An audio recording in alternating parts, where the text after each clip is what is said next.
Hello everyone, welcome to TSV classes. कैसे हैं आप सब लोग? आई होप सब बढ़िया होंगे। चलिए सभी को गुड मॉर्निंग, राधे राधे, राम राम। सभी लोग एक बार लाइव आ जाइए और एक बार बता दीजिए सभी लोग ऑडियो वीडियो क्लियर है। उसके बाद हम लोग क्लास में आगे बढ़ेंगे, ठीक है। अंजू जी, शिवानी जी, सभी को गुड मॉर्निंग। और आज से आपका टाइम चेंज हो चुका है। आप सबकी रिक्वेस्ट थी कि मैम 11 बजे से क्लास कर दी जाए हमारी, तो आपकी रिक्वेस्ट एक्सेप्ट कर ली गई है और आज से आपका टाइम 11 बजे ही रहेगा, ठीक है। तो चलिए भाई, एक बार सेशन को सभी लोग शानदार तरीके से शेयर कर देंगे और लाइव आ जाएंगे। एक बार सभी लोग बता दीजिए क्या आवाज क्लियर है, ऑडियो वीडियो क्लियर है, सब क्लियर है। उसके बाद हम लोग बहुत ही शानदार तरीके से आगे बढ़ेंगे। और एक चीज आपके साथ शेयर करनी थी। जैसा कि आपको पता है कि हमारे इस परिवार में 1K सब्सक्राइबर पूरे हो चुके हैं, है ना। तो आप सबका सहयोग और आप सबका साथ यहाँ तक हमको ले आया है। आई होप कि हम लोग बहुत आगे जाएंगे, तो उसके लिए भी आप सबका बहुत बहुत शुक्रिया। कुछ लोग कह रहे हैं मैम कल आप पार्टी में नहीं थी। हाँ, हम कल पार्टी में नहीं थे, तो आज हम उपस्थित हैं आपके सामने, ठीक है। चलिए, तो आप लोग का बहुत बहुत धन्यवाद, बहुत बहुत शुक्रिया। आप सबके सहयोग की वजह से हम लोग यहाँ पर खड़े हो पाते हैं और ये सहयोग ऐसे ही बनाए रखिएगा ताकि हमारा जो भरोसा है और हमारा जो विश्वास है वो ऐसे ही बना रहे, ठीक है भाई। चलिए, गुड मॉर्निंग, गुड मॉर्निंग सभी को। एक बार सभी लोग सेशन को शेयर कर देंगे और लाइक कर देंगे। हम लोग बढ़ते हैं अपने क्वेश्चन की सीरीज में आगे, ठीक है भाई। तो चलिए क्वेश्चन की शुरुआत की जाए। बिना देरी के हम लोग अपने क्वेश्चन में आ जाते हैं, बाकी बातें बीच बीच में करते जाएंगे, ठीक है। तो आ जाइए, चलो भाई आ जाइए, स्टार्ट करते हैं क्वेश्चन। आपको पता है एलटी ग्रेड वाला एग्जाम आपका डेट भी आ चुकी है और स्टार्ट करते हैं अपने क्वेश्चंस की सीरीज को और बढ़ते हैं। आज हम लोग थोड़ा सा क्वेश्चन के नंबर और बढ़ा दिए हैं, ठीक है। तो थोड़ा सा आपकी क्लास भी आज लंबी चलने वाली है, तो आराम से खा पी के बैठिएगा, नाश्ता खाना खा के बैठिएगा और क्लास में शानदार तरीके से आज हम लोग क्वेश्चन करेंगे। चलिए आ जाइए, अच्छा क्वेश्चन में आ जाते हैं, ठीक है। Pragya Parihar ji, Pramila ji chemistry girl, Anju Singh bio bloom, सभी लोग का स्वागत है, ठीक है। चलिए आ जाइए। हाँ भाई, चलिए चलिए आ जाइए, क्लास में आ जाते हैं, क्वेश्चन में आ जाते हैं और देखते हैं क्वेश्चन। पहला क्वेश्चन देखते हैं, कार्पस ल्यूटियम सीक्रेट्स। चलो भाई आ जाओ, अच्छा क्वेश्चन की शुरुआत करते हैं और देखेंगे हम लोग। कार्पस ल्यूटियम, आप फीमेल रिप्रोडक्टिव सिस्टम पढ़ते हो, है ना। फीमेल रिप्रोडक्टिव सिस्टम का पार्ट है और आप बताएंगे कि इससे सिक्रीट क्या होता है। फीमेल रिप्रोडक्टिव सिस्टम में आप पढ़ते हो कार्पस ल्यूटियम एक क्या है, एक ऐसा एंजाइम, सॉरी एक ऐसा क्या सिक्रीट करता है, LH, जिसको ल्यूटिनाइजिंग हार्मोन कहते हैं। बी ऑप्शन है एस्ट्रोजन, सी ऑप्शन प्रोजेस्टेरॉन या फिर FSH फॉलिकल स्टिमुलेटिंग हार्मोन। चलो भाई, शिव कुमार जी राधे राधे, सभी को गुड मॉर्निंग। और एक बार क्लास को सभी लोग शेयर जरूर कर दीजिए, ठीक है। एक बार क्लास को सभी लोग शेयर कर दीजिए। श्रीकांत गुप्ता जी स्वागत है आपका, पंकज कुमार गुड मॉर्निंग। चलो भाई ठीक है, हाँ आ जाइए। चलिए बताएंगे, तो यहां पर बताएंगे कि कार्पस ल्यूटियम से क्या सिक्रीट होता है। कार्पस ल्यूटियम से क्या सिक्रीट होता है? First option LH, B option estrogen, C option आपका प्रोजेस्टेरॉन और डी ऑप्शन आपका दिया है FSH, ठीक है। बताएंगे एक बार सभी लोग क्या होगा यहाँ पर राइट आंसर, क्या होगा यहाँ पर राइट आंसर। आ जाइए सभी लोग, एक बार बताएंगे क्या होगा यहाँ पर राइट आंसर। चलिए बातें अब बंद करेंगे और क्लास में ध्यान देंगे, क्लास के लिए बताएंगे। क्वेश्चन नंबर फर्स्ट के लिए पहला क्या होगा, पहले के लिए आंसर बताएंगे। हाँ जी, सभी लोग एक बार क्लास को शेयर कर दिए हैं और अपने यार दोस्त मित्रों के पास शेयर कर दीजिए।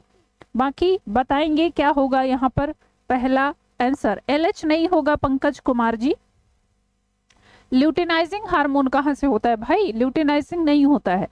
चलो तो देखिए, एक चीज ध्यान रखेंगे, जब हम कार्पस ल्यूटियम की बात कर रहे हैं तो ये एक ऐसा स्ट्रक्चर है जो कि रेस्पॉन्सिबल होता है किसके लिए, तो कहेंगे कि मैम ये रेस्पॉन्सिबल होता है प्रोजेस्टेरॉन के लिए।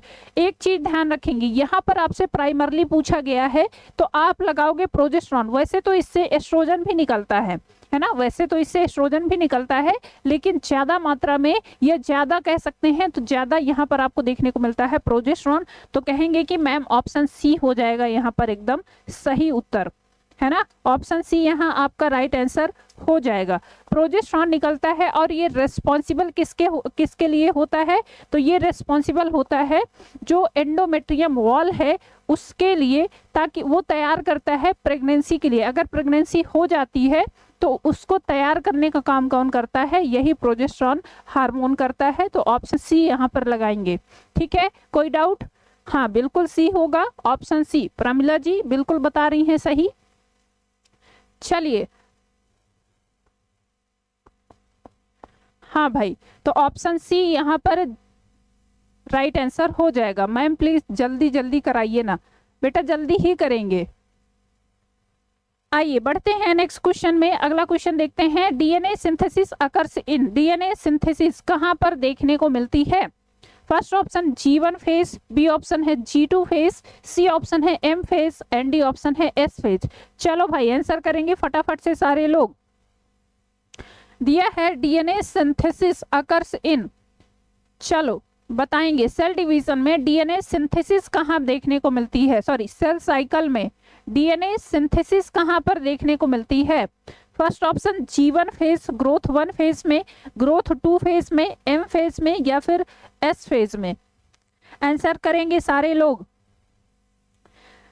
शिव कुमार धन्यवाद, आप सभी का सहयोग रहेगा तो 1K आज हुआ है, किसी दिन हम 1 मिलियन भी पहुंचेंगे, उसके बाद आप सब लोग को भी पार्टी दी जाएगी और सबको यहाँ पर बुलाया जाएगा। और ये मेहनत तब रंग लाएगी जब आप लोग का सिलेक्शन होगा और सिलेक्शन के बाद आप लोग इस मंच पर हमारे साथ खड़े होंगे, है ना। चलिए, हाँ बहुत बढ़िया, सारे लोग आंसर कर रहे हैं। बिल्कुल सिंथेसिस फेज में होता है, ऑप्शन डी हो जाएगा आपका यहाँ पर राइट आंसर। बिल्कुल सही जा रहे हैं, है ना। यहाँ पर क्या होता है, डीएनए की सिंथेसिस होती है, ऑप्शन डी आपका राइट आंसर हो जाएगा। चले आगे बढ़ते हैं, नेक्स्ट क्वेश्चन में देखते हैं। अगला क्वेश्चन है, which of the following belongs to Mollusca, इनमें से कौन सा मोलस्का से संबंधित है? मोलस्का को कहा जाता है सेकेंड लार्जेस्ट होता है ना। एनिमल किंगडम में आप पढ़ते हो तो सबसे, अगर बात करें सबसे बड़ा जो आपका फाइलम है वो आर्थ्रोपोडा है, उसके बाद जो फाइलम आता है that is second largest phylum, that is Mollusca. तो यहाँ पर आपसे पूछा है एग्जाम्पल में कि इनमें से कौन सा है जो कि मोलस्का से संबंधित है। Which of the following belongs to Mollusca? First option है crayfish, B option jellyfish, C option cuttlefish and D option है हैग फिश। चलिए भाई फटाफट से बताएंगे, और एक बार क्लास को शेयर कर दीजिए सभी लोग, सभी बच्चे लाइव आ जाइए।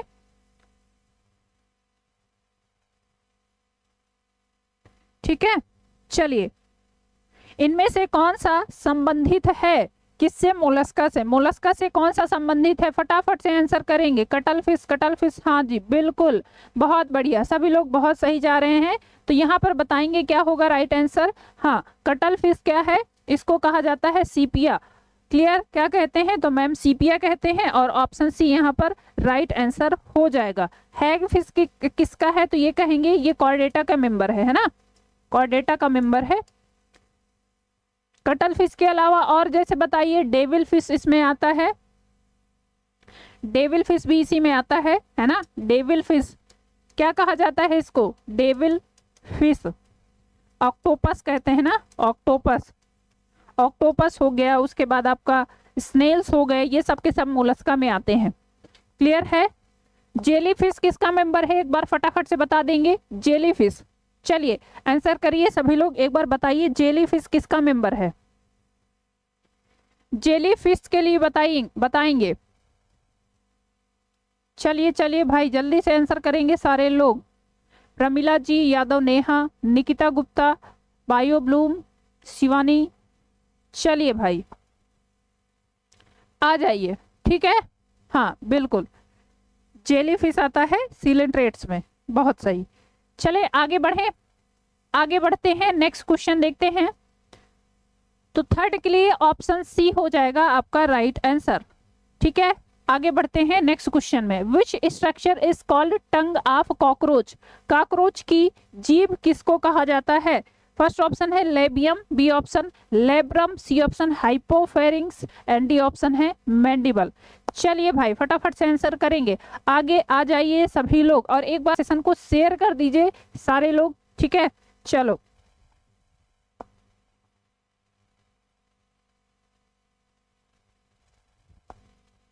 ठीक है, चलिए बताएंगे। कॉकरोच की जीभ, कॉकरोच की जीभ किसको कहा जाता है? फोर्थ के लिए बिल्कुल सही जा रहे हैं, हाइपोफेरिंग्स हो जाएगा राइट आंसर। बहुत सिंपल सा क्वेश्चन पूछा है, क्लियर है। चलिए बढ़ते हैं नेक्स्ट क्वेश्चन की तरफ। Cleavage poly embryony is found in, cleavage poly embryony इनमें से किसमें देखने को मिलता है? चलिए, क्लीवेज पॉली एम्ब्रियोनी इनमें से किसमें देखने को मिलता है? पाइनस में, साइकस में, साइकस एंड पाइनस बोथ, या फिर इनमें से कोई नहीं? चलो भाई आंसर करेंगे, एक बार जल्दी से सेशन को शेयर कर देंगे, और सभी लोग एक बार क्या करिए, लाइक जरूर कर दीजिए भाई, है ना, लाइक जरूर कर दीजिए।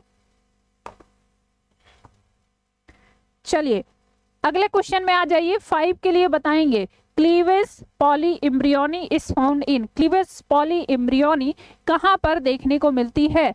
Nikita Gupta ji, EN Ansari chemistry girl, सुची मिश्रा, अंजू सिंह, बायो ब्लूम, निकिता गुप्ता। चलो भाई फटाफट से आंसर करेंगे, क्या होगा यहाँ पर राइट आंसर? ज्योति सोनी, ठीक है, शिवानी गुप्ता, सॉरी श्रीकांत गुप्ता जी, पंकज कुमार। ठीक है, सभी लोग आंसर कर रहे हैं, बहुत बढ़िया, केमिस्ट्री गर्ल।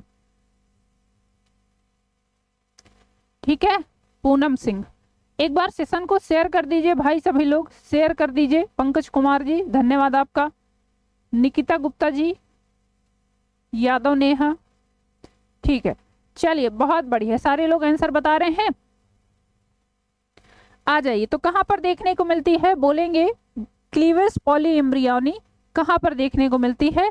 हाँ बिल्कुल, ये आपको पाइनस में, निम्फिया में, ऑर्किड वगैरह में देखने को मिलती है। तो कहेंगे कि कहां हो जाएगा? ऑप्शन ए हो जाएगा आपका राइट आंसर। ठीक है, पाइनस के प्लांट में देखने को मिलता है, जिम्नोस्पर्म में। आगे बढ़े, नेक्स्ट क्वेश्चन देखते हैं। अगला क्वेश्चन है, who is known as the father of phycology? Phycology को कहा जाता है शैवाल शास्त्र या शैवाल विज्ञान कहा जाता है। ठीक है, चलिए तो बताएंगे कि इसके फादर कौन है। फर्स्ट ऑप्शन है डी वेरी, बी ऑप्शन है Fritsch, C option Aristotle and D option है हॉजगिंग। इनमें से बताइए किसको father of father of phycology कहा जाता है? फादर ऑफ फाइकोलॉजी, शैवाल विज्ञान का पिता किसको कहा जाता है? 6 के लिए बताएंगे, विश्व प्रकाश मिश्रा, अंजू सिंह, यादव नेहा, सुची मिश्रा जी, निकिता गुप्ता। चलिए भाई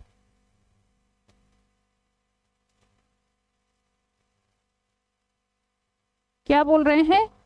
मैम अब हम नहीं शेयर करेंगे, हमारे जितने भी क्लासमेट थे सब सिलेक्ट हो गए हैं। अरे आप भी सिलेक्ट हो जाओगे। कौन है ये? श्रीकांत गुप्ता जी, आप भी बहुत जल्दी सिलेक्ट हो जाओगे, और सिलेक्शन के बाद आप भी आके कहोगे कि मैम देखिए आपसे पढ़े हैं, और सिलेक्शन के बाद भी आप आओगे, है ना, सिलेक्शन के बाद भी आएंगे और यहाँ पर खड़े होके कहेंगे कि मैम देखिए आपकी क्लास में पढ़े थे और सिलेक्शन के बाद आज हम आए हैं, और आप यहाँ खड़े होंगे हमारे साथ में, यहाँ खड़े होंगे, है ना। चलिए भाई, तो फादर ऑफ फाइकोलॉजी किसको कहा जाता है? फादर ऑफ फाइकोलॉजी किसको कहा जाता है? तो ये हैं F.E. फ्रिचिथ नाम के साइंटिस्ट हैं।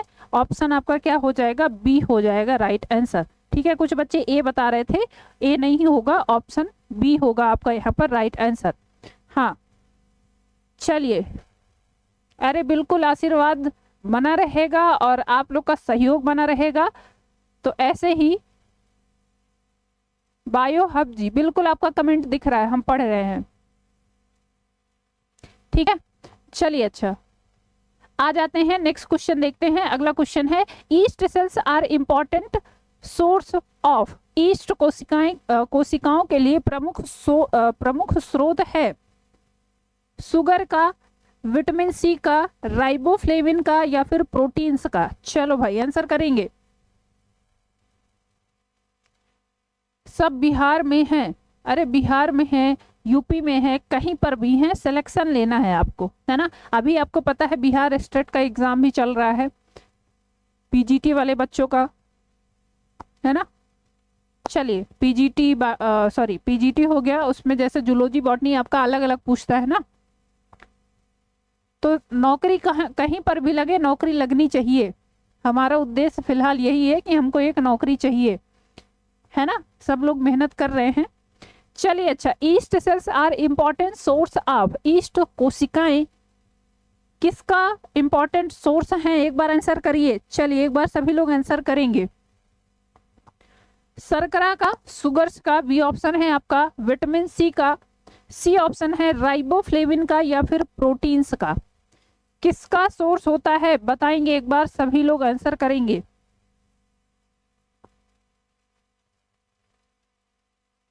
चलिए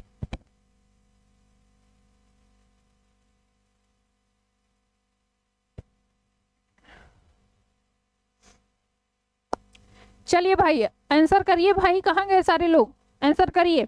east cells are an important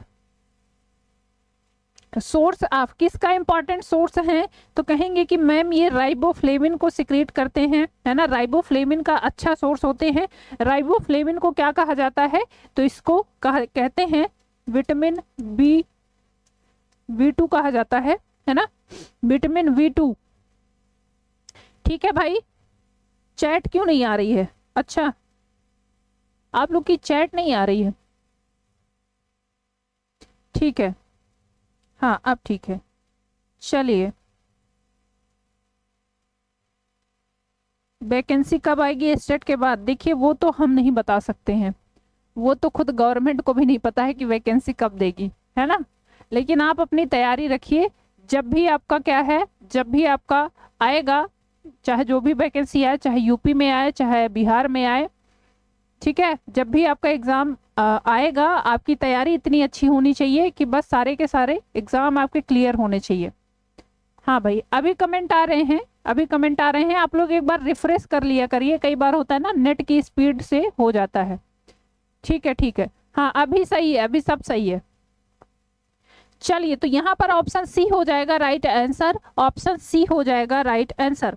ठीक है, चलिए राइबोफ्लेविन जिसको विटामिन B2 कहा जाता है, और ये आपको पता है ये क्या है, ये जल में घुलनशील होता है ना, क्या है, वाटर सोल्यूबल है, वाटर सोल्यूबल है।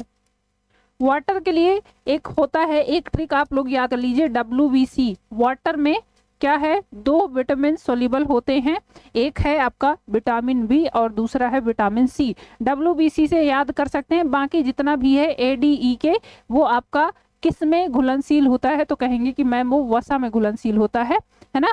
तो बाकी इससे याद कर लीजिए, बाकी जो रिमेनिंग है वो आप समझ सकते हैं। चलिए भाई ठीक है ठीक है ठीक है, अभी आ रहे हैं, अभी सबके कमेंट आ रहे हैं, बिल्कुल सबके कमेंट आ रहे हैं। चलिए आगे बढ़ते हैं, नेक्स्ट क्वेश्चन देखते हैं, अगला क्वेश्चन देखते हैं। अगला क्वेश्चन है, which of the following sleeps most of its lifetime up to 17 years, stay awake for about 5 weeks and there dies.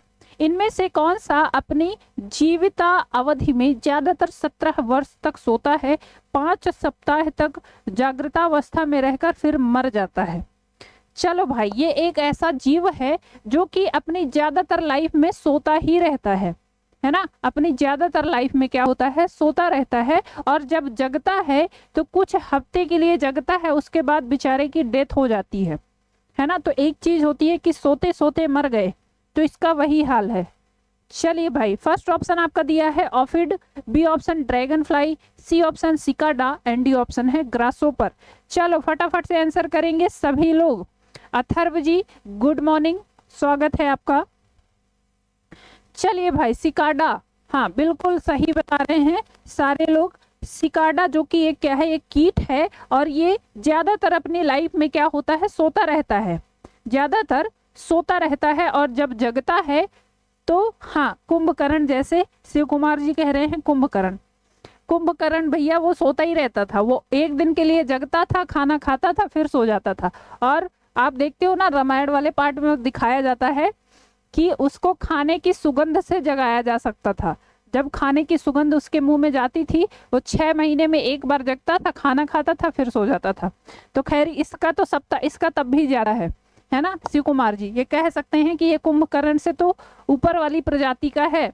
क्यों? क्योंकि ये एटलीस्ट 17 वर्ष में ज्यादातर सोता है, लेकिन 5 सप्ताह तक जागता है, 5 सप्ताह जागता है।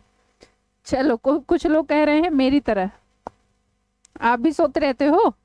नहीं भाई, सोते कहाँ रहते हैं, देखिए यहाँ पर आप लाइव हो, बात कर रहे हो, जवाब दे रहे हैं अंसारी जी। हाँ चलिए ठीक है, तो ऑप्शन क्या हो जाएगा, ऑप्शन सी यहाँ आपका राइट आंसर हो जाएगा। बढ़ते हैं आगे, नेक्स्ट क्वेश्चन को देखते हैं। अगला क्वेश्चन है tyloses are present in, tyloses कहाँ पर देखने को मिलते हैं? First option primary xylem, B option phloem में, सी ऑप्शन है आपका सेकेंडरी जाइलम में, या फिर पित्त सेल में। चलिए भाई एक बार आंसर करिए, एक बार आंसर करिए सभी लोग। क्वेश्चन नंबर 9 के लिए बताइए, क्वेश्चन नंबर 9 के लिए बताएंगे क्या होगा राइट आंसर।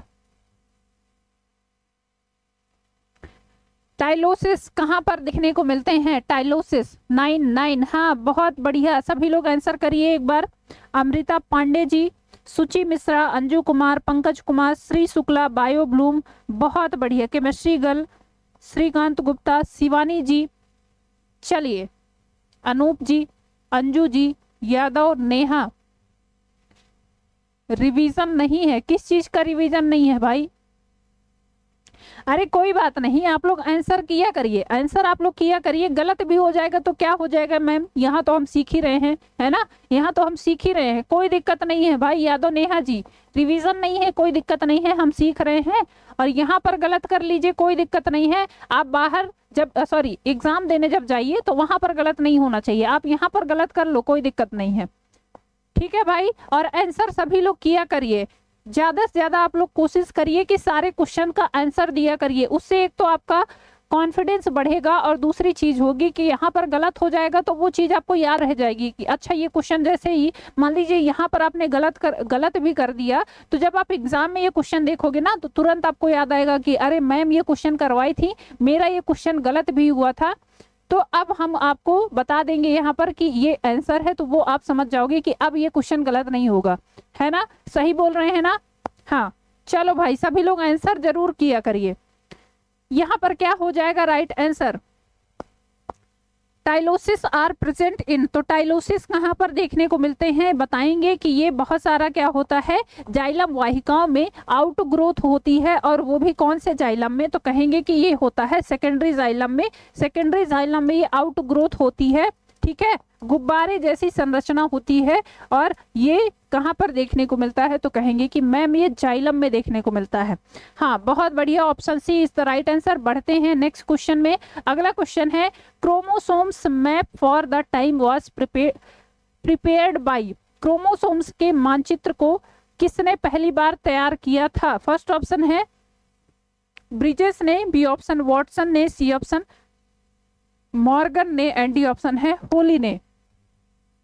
अनुराधा जी, चलिए बहुत बढ़िया, सभी लोग एक बार बताएंगे। हाँ यहाँ पर गलत हो जाएगा चलेगा, बिल्कुल श्रीकांत जी बता रहे हैं, बिल्कुल चलिए यहाँ पर गलत हो जाए कोई दिक्कत नहीं है, एग्जाम में नहीं गलत होना चाहिए, इसी के लिए तो हम यहाँ खड़े हैं, इसी के लिए तो प्रैक्टिस कर रहे हैं। आइए अगला क्वेश्चन बताएंगे। Chromosome map for the first time was prepared bye, सबसे पहले क्रोमोसोम मैप किसके द्वारा दिया गया था? फर्स्ट ऑप्शन है ब्रिजेस के द्वारा, बी ऑप्शन वॉटसन के द्वारा, सी ऑप्शन मॉर्गन के द्वारा, एंड डी ऑप्शन आपका दिया है होली के द्वारा।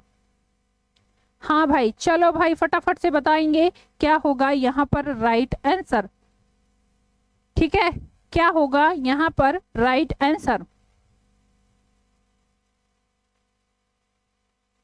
चलिए, तो ये हैं कौन, ये साहब हैं टीएच मॉर्गन। और इनको एक बार बता दीजिए, इनको और क्या कहा जाता है, तो टीएच मॉर्गन को कहा जाता है father of experimental genetics. Experimental genetic के फादर कौन कहलाते हैं, तो टीएच मॉर्गन ही कहलाते हैं। उसके अलावा इनका काम और क्या है, तो इन्होंने ड्रोसोफिला पे बहुत सारा काम किया है ना, ड्रोसोफिला पे काम किया है और बताया है कि ड्रोसोफिला में ऐसे जीन पाए जाते हैं जो कि लिंकेज के लिए, किसके लिए मैम, तो बताएंगे कि क्रॉसिंग ओवर और लिंकेज के लिए, है ना। क्रॉसिंग ओवर आप पढ़ते हो और क्या, लिंकेज, ये भी किसके द्वारा बताया गया है, तो टीएच मॉर्गन के द्वारा ही बताया गया है, ये भी ध्यान रखेंगे। ठीक है भाई, टीएच मॉर्गन के द्वारा ही बताया गया है। चलिए, तो यहाँ पर ऑप्शन आपका सी हो जाएगा। इनको फादर ऑफ एक्सपेरिमेंटल जेनेटिक्स कहा जाता है, एक्सपेरिमेंटल जेनेटिक के फादर यही कहलाते हैं। हाँ, चलिए बहुत बढ़िया।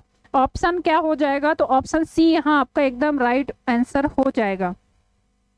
ठीक है, चलिए आगे आते हैं, नेक्स्ट क्वेश्चन देखते हैं। अगला क्वेश्चन है groundnut and rape oilseed possess, मूंगफली और रेप तिलहन में क्या होता है। First option leucoplast, B option है एल्यूरोप्लास्ट, सी ऑप्शन है इलायोप्लास्ट एंड डी ऑप्शन है क्रोमोप्लास्ट। चलिए फटाफट से बता देंगे। ग्राउंड नट जो मूंगफली है और जो सीड होते हैं, खास करके आप बात करो यहाँ पर क्या होता है, जो रेप तिलहन होते हैं, मतलब जितने भी तिलहन फसलें होती हैं उनमें क्या देखने को मिलता है, किस चीज का स्टोरेज होता है। फर्स्ट ऑप्शन है आपका ल्यूकोप्लास्ट का, बी ऑप्शन है आपका एल्यूरोप्लास्ट का, सी ऑप्शन है आपका इलायोप्लास्ट का एंड डी ऑप्शन है आपका क्रोमोप्लास्ट का, है ना। ये सारे टर्म आपने सुने होंगे। तो चलो भाई फटाफट से बता देंगे क्या होगा यहाँ पर राइट आंसर। चलो भाई फटाफट से बता देंगे क्या होगा यहाँ पर राइट आंसर, है ना। तो ल्यूकोप्लास्ट की आप बात करते हो, ये 3 टाइप के होते हैं, स्टोरेज का काम करते हैं, है ना। 3 टाइप के होते हैं, कौन कौन से, तो बताएंगे कि मैम ये इनका 3 टाइप होता है, 3 प्रकार के होते हैं और ये 3 होता है। एक आपका होता है इलियोप्लास्ट, है ना, इलियोप्लास्ट या इलायोप्लास्ट भी कह सकते हैं। एक होता है आपका इमाइलोप्लास्ट और एक होता है आपका प्रोटीनोप्लास्ट। इलियोप्लास्ट, इमाइलोप्लास्ट और प्रोटीनोप्लास्ट। इलियोप्लास्ट रिस्पॉन्सिबल होते हैं आपके किसके लिए, तो कहेंगे कि फैट और जो आपका ऑयल है उसके लिए रिस्पॉन्सिबल होते हैं, ठीक है। दूसरा आपका प्रोटीनोप्लास्ट, प्रोटीन के स्टोरेज के लिए रिस्पॉन्सिबल होते हैं, प्रोटीन के स्टोरेज के लिए। और इमाइलोप्लास्ट होता है वो स्टार्च के लिए। तो यहाँ पर आपसे क्या पूछा है, यहाँ पर आपसे पूछा है मूंगफली के लिए और किसके लिए, तिलहन के लिए। तो ये क्या है, इनसे तेल निकाला जाता है ना, ऑयल निकाला जाता है। और ऑयल के लिए कौन होगा, चलो ऑयल के लिए क्या होगा, ऑयल का स्टोरेज इनमें से कौन करता है, तो बताएंगे कि मैम ऑयल का स्टोरेज इनमें से करता है कौन, ये होता है इलायोप्लास्ट, है ना। क्या हो जाएगा, तो बताएंगे कि इलायोप्लास्ट हो जाएगा राइट आंसर। क्लियर, इलायोप्लास्ट आपका राइट आंसर हो जाएगा। चलिए ल्यूकोप्लास्ट का ही टाइप है क्या एक, ये एल्यूरोप्लास्ट और क्रोमोप्लास्ट ऐसे सब ऐसे होते हैं जो कि कलर पिगमेंट होते हैं, कलर पिगमेंट के लिए रिस्पॉन्सिबल होते हैं। जैसे कि आप बहुत सारे फल खाते हो ना, फलों में जो कलर होता है वो किसकी, फलों में या फिर पत्तियों में जो कलर होता है वो इन्हीं क्रोमोप्लास्ट की मदद से होता है। ठीक है भाई, चलिए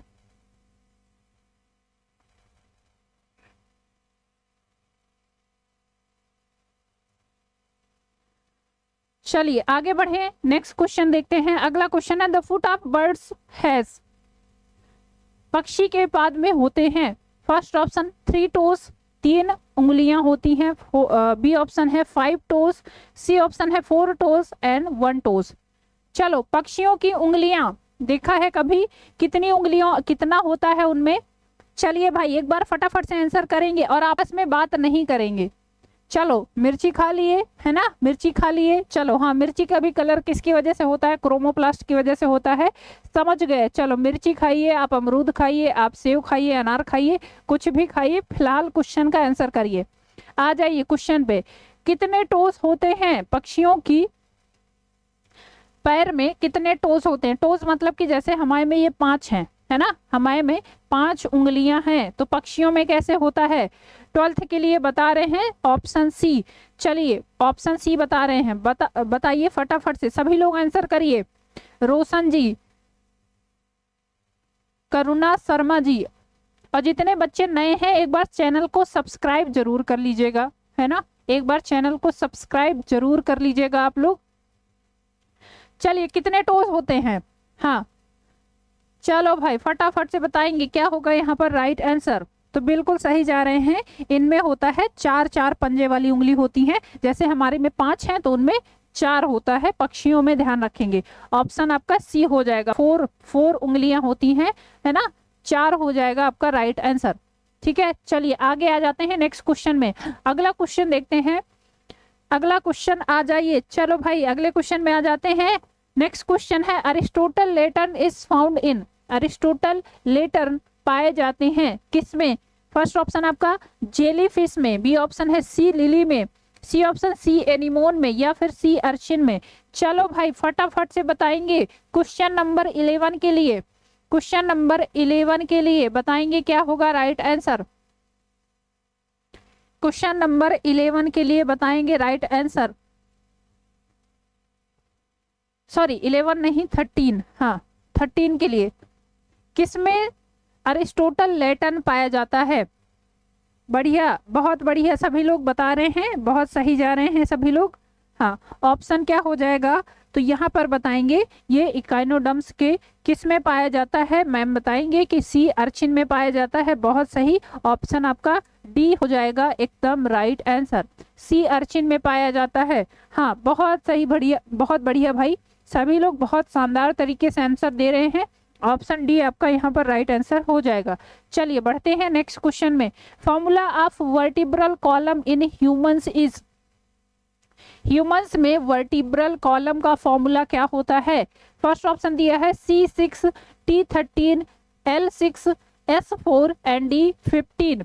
बी ऑप्शन में आपका दिया है C7 T12 L5 S1 and CD1।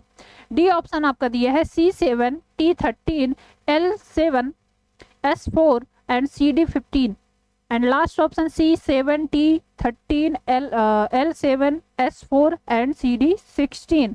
चलो भाई फटाफट से बताएंगे, फटाफट से बताएंगे क्या होगा राइट आंसर। आ जाइए। कशेरुक दंड ह्यूमंस में पूछा है, ह्यूमंस में जो कशेरुक दंड है आपका वर्टिब्रल कॉलम है, उसके लिए बताएंगे कि क्या फॉर्मूला सही होता है ना, क्या फॉर्मूला सही होता है। तो बताएंगे कि मैम इसमें आप 5 तरह की क्या है वर्टिब्री पढ़ते हो। एक तो आपकी होती है क्या सर्वाइकल, है ना, चलो इसको शॉर्ट में लिखते हैं जल्दी होगा। क्या होता है? सर्वाइकल, थोरेसिक, उसके बाद आपकी लंबर होती है, सकरल होती है एंड लास्ट में कॉक्सिल कहलाती हैं। ठीक है, तो सर्वाइकल कितनी होती है?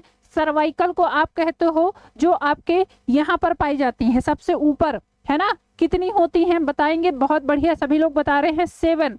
थोरेसिक आपका पाया जाता है जो यहाँ पर रिब्स के आसपास पाई जाती हैं, है ना, कितना? तो ये बताएंगे ये होती हैं आपकी 12। लंबर होता है आपका 5, है ना, लंबर कितना होता है? 5।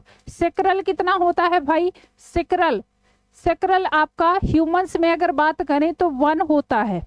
क्लियर, सेक्रल आपका 1 होता है और ये भी कॉक्सिल या इसको कह देंगे 1 हो जाएगा। ठीक है, ठीक है भाई, हाँ बिल्कुल सही। 7 12 5 1 1, 7 12 5 1 1 हो जाएगा। हाँ एकदम सही जा रहे हैं। थोरेसिक, सर्वाइकल, लंबर, सेक्रल और लास्ट में कॉर्डियल या कॉक्सिल कह सकते हैं उसको, तो ये आपका हो जाएगा। अब मैच कर सकते हैं तो ऑप्शन बी आपका यहाँ पर एकदम सही जा रहा है। ठीक है, ऑप्शन बी बिल्कुल सही उत्तर हो जाएगा। Clear, cervical, thoracic, lumbar, sacral, cordial, बिल्कुल 7 12 5 1 1 ऑप्शन क्या हो जाएगा? तो बताएंगे ऑप्शन बी यहाँ पर बिल्कुल सही उत्तर हो जाएगा। ठीक है भाई, चलिए बढ़ते हैं नेक्स्ट क्वेश्चन में, अगले क्वेश्चन में आ जाइए। ठीक है, सभी लोग बहुत सही उत्तर दे रहे हैं। एक बार सेशन को शेयर जरूर कर दीजिएगा और जितने लोग भी हैं एक बार लाइक कर देंगे। आ जाइए अगले क्वेश्चन में। One of the following has been proved a good tool for de addiction. De addiction मतलब किसी चीज का अगर क्या है लत लग जाती है ना। मुझे तो तेरी लत लग गई, वही वाली बात है। बहुत सारे लोग को शराब की, गांजे की, है ना, बहुत सारी चीजों की लत लगती है। तो अगर उसकी लत छुड़वानी है ना, क्या करना है, उसको छुड़वाना है, तो इसके लिए कौन सा एक अच्छा टूल है यहाँ पर। फर्स्ट ऑप्शन है विटामिन के, बी ऑप्शन है टेराटोजन, सी ऑप्शन है vitamin C and D option है इनमें से कोई नहीं। चलिए डी एडिक्शन के लिए बताएंगे, डी एडिक्शन के लिए कौन सा एक ऐसा टूल है जो कि बहुत ज्यादा यूज होता है। चलो भाई क्या होगा राइट आंसर। हाँ जी बताएंगे बताएंगे। बर्गर पिज्जा का भी ये क्या है श्रीकांत गुप्ता जी, क्या है बर्गर पिज्जा। भूख लग गई अभी से, अभी तो क्वेश्चन बहुत कम किए हैं। चलिए तो बताएंगे कि डी एडिक्शन के लिए, हाँ बिल्कुल लेमन वाटर, बिल्कुल लेमन वाटर का प्रयोग भी किया जाता है ना। जैसे कि किसी ने अगर भांग पी लिया है बहुत ज्यादा, किसी ने अगर भांग पी लिया है तो उसको तुरंत क्या है नींबू का पानी पिला दो, वो तुरंत क्या है नींबू का पानी पिला दो, तो कई दफा वो उल्टी होके निकल जाता है। वो डी एडिक्शन का काम करता है। ठीक है भाई, चलो तो यहाँ पर क्या हो जाएगा विटामिन सी हो जाएगा आपका। क्लियर है, विटामिन सी खट्टे फलों में पाया जाता है। मुझे तो ये क्या है वाईटी की लत लग गई है, क्या बोल रही हैं ईएन अंसारी जी। वाईटी मतलब किसकी लत लग गई है। नहीं भाई ऐसे लत मत लगाइए किसी की। चलिए डी एडिक्ट हो जाएगा, विटामिन सी का उपयोग किया जाता है। और विटामिन सी का साइंटिफिक नेम क्या है फटाफट से बता दो। विटामिन सी का साइंटिफिक नेम एस्कर्बिक एसिड कहा जाता है ना, खट्टे फलों में पाया जाता है, डी एडिक्शन के लिए काम आता है। चलिए यूट्यूब की, अच्छा जी यूट्यूब की लत लगे लेकिन सही चीजों के लिए, है ना। चलो देखो कितने तेजस्वी लोग हैं, एकदम नींबू बना के भेज दे रहे हैं दीपक जी ठीक है समझ गए भाई। यूट्यूब मैम हाँ समझ गए, यूट्यूब का लेकिन सही इस्तेमाल करिए आप लोग, यूट्यूब का सही इस्तेमाल कीजिए। रील्स देखने की जगह आप क्या करें, हाँ अभी जैसे क्या होता है यहाँ पर, जैसे हम लोग क्वेश्चन कर रहे हैं तो हम लोग कह रहे हैं कि एलटी ग्रेड वाले बच्चों के लिए है, टीजीटी के बच्चों के लिए है। तो बहुत सारे बच्चे क्या करते हैं, जो बायोलॉजी के स्टूडेंट होंगे उनको भी पेपर देना होगा, लेकिन वो क्या करेंगे जब हमारे नाम से चलाया जाएगा तभी हम देखेंगे। उसके बजाय वो जाके क्या करेंगे 1 घंटे 2 घंटे रील स्क्रॉल करते रहेंगे। तो उससे बेहतर तो यही है कि यहाँ पर बैठ के क्लास देख ली जाए, है ना। और क्लास में अगर आप आओगे तो कुछ ना कुछ तो लेके ही जाओगे। चलिए भाई तो यहाँ पर ऑप्शन आपका क्या हो जाएगा, ऑप्शन आपका विटामिन सी हो जाएगा, जो कि डी एडिक्शन के लिए काम करता है। नींबू पानी वगैरह अक्सर पिलाया जाता है जब नशे चढ़ जाते हैं, है ना। जब नशे चढ़ जाते हैं तो कहेंगे भैया लाओ नींबू पानी घोल के पिला दो। ठीक है, तो किसी भी टाइप का क्या है, कोई भी टाइप का अगर ऐसा डी एडिक्शन है तो उसको छुड़वाना है तो काम करो क्या है, विटामिन सी का उपयोग लो। चलिए आगे बढ़ते हैं नेक्स्ट क्वेश्चन में, अगला क्वेश्चन देखते हैं। आ जाइए, हाँ the first life form which develops on early earth are called. धरती के आरंभ में जो पहला जीवन विकसित हुआ वह कहलाता है। अर्थ के क्या है डेवलपमेंट के टाइम पे जो पहला जीवन विकसित हुआ वो क्या है। फर्स्ट ऑप्शन है mycobiont, B option phycobiont, C option है protobiont and D option none of these, इनमें से कुछ नहीं। चलिए भाई 16 के लिए बहुत बढ़िया, सभी लोग आंसर करेंगे 16, क्वेश्चन नंबर 16। और एक बार सेशन को शेयर कर दीजिए भाई, देख रहे हैं अभी तो 40 भी नहीं पहुंचे हैं, 50 के ऊपर क्लास में रहते हैं, कहाँ गए सारे बच्चे। अब तो आप लोग की डिमांड भी पूरी कर दी गई। कुछ लोग कहते थे मैम क्लास आप 11 बजे से कर लीजिए, हमारी दूसरी क्लास रहती है, तो वो भी हो गया। अब क्यों नहीं आ रहे हैं, अब कहाँ चले गए। चलिए भाई तो बताएंगे the first life forms which develops on early earth are called as, किस नाम से जाना जाता है। माइकोबायोन्ट है, फाइकोबायोन्ट है, प्रोटोबायोन्ट है या फिर नन ऑफ द एबव, इनमें से कुछ नहीं। इनमें से कुछ नहीं, फटाफट से बताएंगे सभी लोग। तो बिल्कुल सही जा रहे हैं। यहाँ पर क्या हो जाएगा बताएंगे, ऑप्शन क्या है आपका, इनको कहा जाता है protobiont, option C is the right answer. ठीक है, थोड़ा स्पीड को बढ़ाएं, स्पीड बढ़ाई जाए थोड़ा, और जल्दी जल्दी चलते हैं, क्वेश्चन के नंबर भी आज ज्यादा हैं। ठीक है, तो चलिए, Shiv Kumar Yadav ji, I am present ma'am, बिल्कुल। तो एक बार सेशन को शेयर भी कर दीजिए अपने ग्रुप में, अपने यार दोस्तों को भी लेके आइए। शिव कुमार जी एक बार सेशन को शेयर भी कर दीजिए। चलिए मैम, कुछ लोगों की तबीयत सही नहीं है, मौसम के कारण रेस्ट कर रहे हैं। अरे भाई तबीयत ठीक है, ठीक है, तबीयत सही नहीं है तो बिल्कुल रेस्ट करें, लेकिन क्लास ऐसे देख सकते हैं। अभी वो रेस्ट भी कर रहे होंगे तो क्या है, रील चला रहे होंगे तो क्लास देख ले, है ना। चलिए अच्छा, तो ऑप्शन सी हो जाएगा। आगे बढ़ते हैं, next question. The bacteria in bacteria the respiratory enzymes are located in, जीवाणुओं में जो रेस्पिरेटरी एंजाइम है वो कहाँ पर देखने को मिलते हैं। फर्स्ट ऑप्शन है प्लाज्मिड, बी ऑप्शन है इपिसोम, सी ऑप्शन है मीजोसोम एंड डी ऑप्शन है न्यूक्लियोइड। चलिए भाई फटाफट से आंसर करेंगे, फटाफट से आंसर करेंगे सभी लोग। कहां पर देखने को मिलते हैं रेस्पिरेटरी एंजाइम्स, आप बात कर रहे हो कहां पर, तो बताएंगे कि मैम हम बात कर रहे हैं बैक्टीरिया में। और बैक्टीरिया क्या है, बैक्टीरिया प्रोकैरियोटिक की कंडीशन में आता है।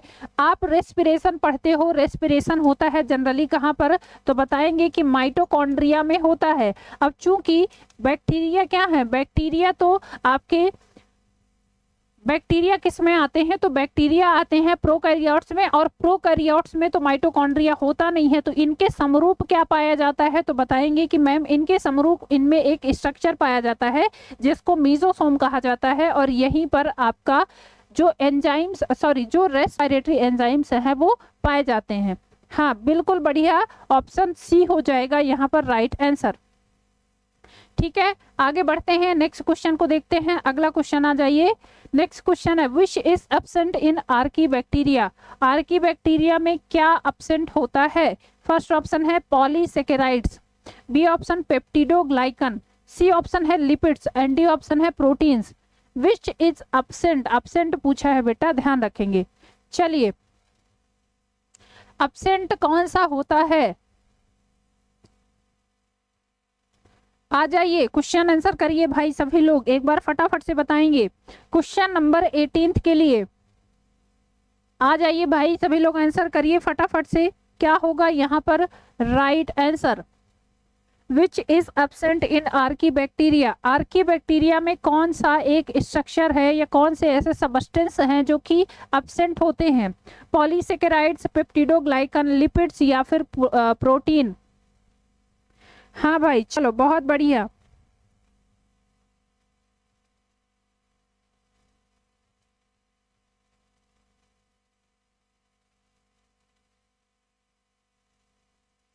ठीक है, तो क्या होगा, बिल्कुल बढ़िया, बहुत सही जा रहे हैं। तो ये हो जाएगा आपका पेप्टिडोग्लाइकन। ठीक है, पेप्टिडोग्लाइकन एब्सेंट होता है आर्की बैक्टीरिया में, ऑप्शन बी बिल्कुल सही जा रहे हैं, राइट आंसर। आ जाइए नेक्स्ट क्वेश्चन देखते हैं। The single group of organism which contains over 0.7.5 million species in, जीवों का एकल समूह जिसमें 0.75 मिलियन के अधिक हों, वो कौन है। चलिए, इंसेक्ट्स है, एनिमल्स में है, मंकीज में है या फिर फंजाई में है। जीवों का वह कौन सा ग्रुप है जो कि अकेले, अगर उसकी अकेले की बात करें ग्रुप की, तो उसमें केवल और केवल 0.7 मिलियन स्पीसीज तो केवल उसी ग्रुप की हैं, है ना। लार्जेस्ट फाइलम आप पढ़ते हो, और फाइलम में भी लार्जेस्ट ग्रुप आप पढ़ते हो। चलिए भाई बहुत बढ़िया, बहुत बढ़िया, दीपक जी, विश्व प्रकाश, बायोब्लूम, अनुराधा जी, चलो बहुत बढ़िया। अरे कहाँ नींद आ रही है भैया, पानी वानी पी के बैठिए। बायोब्लूम जी, है ना, नींद आ रही है, जाइए एक बार पानी पी के आइए और ठंडे पानी से मुंह धुल के आइए। ठीक है, नींद आ रही है, क्लास देखते हुए नींद आ रही है, अभी कह दिया जाए यहीं पर कि आइए भाई सब लोग, क्या है, सब लोग मूवी देखते हैं, है ना, तो बिल्कुल नींद नहीं आएगी। चलिए पढ़ाई पे ध्यान दीजिए, एक बार पढ़ लीजिए, आप लोग के लिए अच्छा। हम यहाँ पर खड़े होकर मेहनत कर रहे हैं, वो नहीं देख रहे हैं आप लोग, थोड़ा तो सहयोग किया करिए, थोड़ा सहयोग तो आप लोग का भी बनता है ना। बिल्कुल पानी पी लीजिए, देखिए बता भी रहे हैं। तो ये ग्रुप है आपका इंसेक्ट, है ना। इंसेक्टा में केवल और केवल कह सकते हैं सेकंड लार्जेस्ट फाइलम, हाँ सेकंड लार्जेस्ट फाइलम आपका मोलस्का है, और फर्स्ट लार्जेस्ट आपका लार्जेस्ट फाइलम आप पढ़ते हो तो कहेंगे कि ये कौन सा है लार्जेस्ट फाइलम, ये है आपका क्या है आर्थ्रोपोडा। आर्थ्रोपोडा लार्जेस्ट फाइलम में आता है। और अगर आर्थ्रोपोडा में भी आप बात करो कि सबसे ज्यादा क्या सबसे ज्यादा कौन सा ग्रुप है जिसमें सबसे ज्यादा आता है, तो वो है इंसेक्टा। ठीक है, इंसेक्ट सबसे ज्यादा हर जगह मिल जाएंगे आपको, कहीं पर भी चले जाइए इंसेक्ट आपको हर जगह मिल जाएंगे। ठीक है, चलिए आगे बढ़ते हैं, नेक्स्ट क्वेश्चन देखते हैं। अगले क्वेश्चन में आ जाइए। अगला क्वेश्चन है globally threatened bird species is, विश्व स्तर पर संकटापन्न पक्षी प्रजाति है।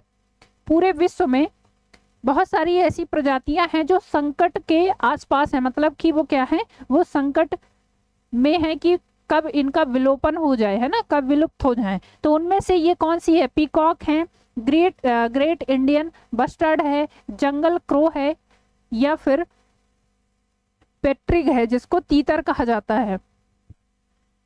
चलिए भाई, चलो भाई फटाफट से बताएंगे क्या होगा, उत्तर बताएंगे। चलिए, और एक बार सेशन को शेयर कर दीजिए और लाइक कर दीजिए सारे लोग। ठीक है, एक बार सेशन को शेयर करके आइए ना अपने सारे यार दोस्त मित्रों के पास। चलो हाँ, बहुत बढ़िया। कौन सी ऐसी स्पीसीज है जो थ्रेटेन में आती है, मतलब ये विलुप्त होने के कगार पे है, तो ये है कौन सी, तो बताएंगे कि ये है ग्रेट इंडियन बस्टर्ड, है ना, गोडावन कहा जाता है। कई जगह इसको सोना पक्षी के नाम से भी जाना जाता है, इसको क्या कहते हैं, सोना पक्षी। और पाया कहाँ जाता है, अगर इंडिया में बात करें तो इंडिया में आप देखते हो ये पाया जाता है थार के मरुस्थल में, है ना। कहाँ पर कहेंगे मैम, राजस्थान में, राजस्थान हो गया, राजस्थान हो गया, और भी कई जगह होता है, लेकिन मेनली आप कह सकते हो कि ये राजस्थान वगैरह में देखने को मिलता है सोना पक्षी। हाँ बिल्कुल, सोना पक्षी कहा जाता है, और ये राजस्थान में आपको देखने को मिलेगा, लेकिन ये विलुप्त होने के कगार में है। ठीक है भाई, चलिए तो ऑप्शन बी हो जाएगा आपका राइट आंसर। आगे बढ़ते हैं, next question. Rana tigrina belongs to the order, Rana tigrina या टाइग्रीना किससे बिलोंग करता है। फर्स्ट ऑप्शन है यूरोडेला, बी ऑप्शन है लेपोस्पोंडिली, सी ऑप्शन है एन्यूरा, एंड डी ऑप्शन है एपोडा। चलो भाई फटाफट से बताएंगे, राना टाइग्रीना किससे बिलोंग करता है, कौन से ग्रुप का मेंबर है, क्या होगा यहाँ पर राइट आंसर। क्वेश्चन नंबर 21 के लिए, 21 के लिए सभी लोग आंसर करेंगे। क्वेश्चन नंबर 21, चलिए बताएंगे सभी लोग क्या होगा। बहुत बढ़िया, सभी लोग आंसर दे रहे हैं। किसका मेंबर है, तो बिल्कुल हमें पता है ये किसके अंतर्गत आता है, तो ये ऐसे ये आता है एनूरा के अंतर्गत, है ना। इसका सामान्य नाम क्या है, मेढक कहा जाता है ना। किसके अंतर्गत आता है, एन्यूरा। इसमें टोड वगैरह भी आते हैं, मेढक, टोड। हाँ चलो, तो ऑप्शन क्या हो जाएगा, ऑप्शन सी यहाँ पर राइट आंसर हो जाएगा। एपोडा नहीं होगा बेटा, एन्यूरा होता है, एन्यूरा के अंतर्गत आता है। आगे बढ़ेंगे, next question. PAN is, PAN क्या है, ये पेन लिखने वाला नहीं है, ये पेन पूछा है आपसे ये कौन सा सबस्टेंस है। ठीक है, फुल फॉर्म पूछा है। फर्स्ट ऑप्शन दिया है पर ऑक्सी एमाइल नाइट्रेट है, बी ऑप्शन है पॉलीऑक्सिल एमाइल नाइट्रेट, सी ऑप्शन है पर ऑक्सा एसिटिल नाइट्रेट है, या फिर पॉलीऑक्सा एसिटिल नाइट्रेट। PAN किस नाम से जाना जाता है, PAN का फुल फॉर्म पूछा है। चलिए एक बार सभी लोग आंसर करेंगे।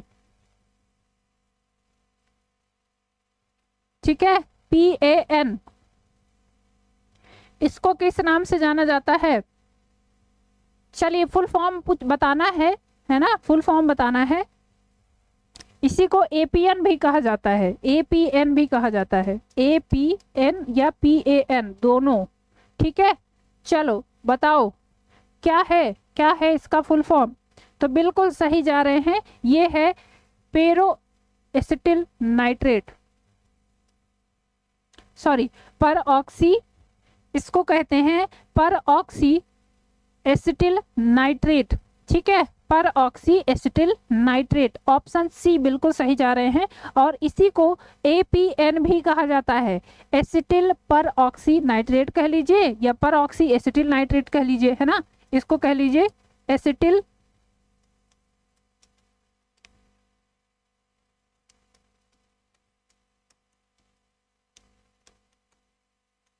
इसको इस नाम से भी जाना जाता है। तो अगर APN भी लिखा है तो भी ध्यान देंगे, PAN भी लिखा है तो भी ध्यान देंगे। ठीक है, और ये क्या होता है, ये टॉक्सिक सबस्टेंस होता है, टॉक्सिक सबस्टेंस होता है, आंखों में और त्वचा में जलन पैदा करता है। ठीक है, एक रसायन है जो कि आंखों में और त्वचा में ये चिड़चिड़ाहट पैदा करता है, विषैला होता है, थोड़ा सा जलन क्रिएट करता है, और यह ओजोन की अपेक्षा जल में अधिक घुलनशील होता है। ठीक है, रिस्पॉन्सिबल होता है, कई दफा इससे क्या होता है, स्किन कैंसर भी हो जाता है।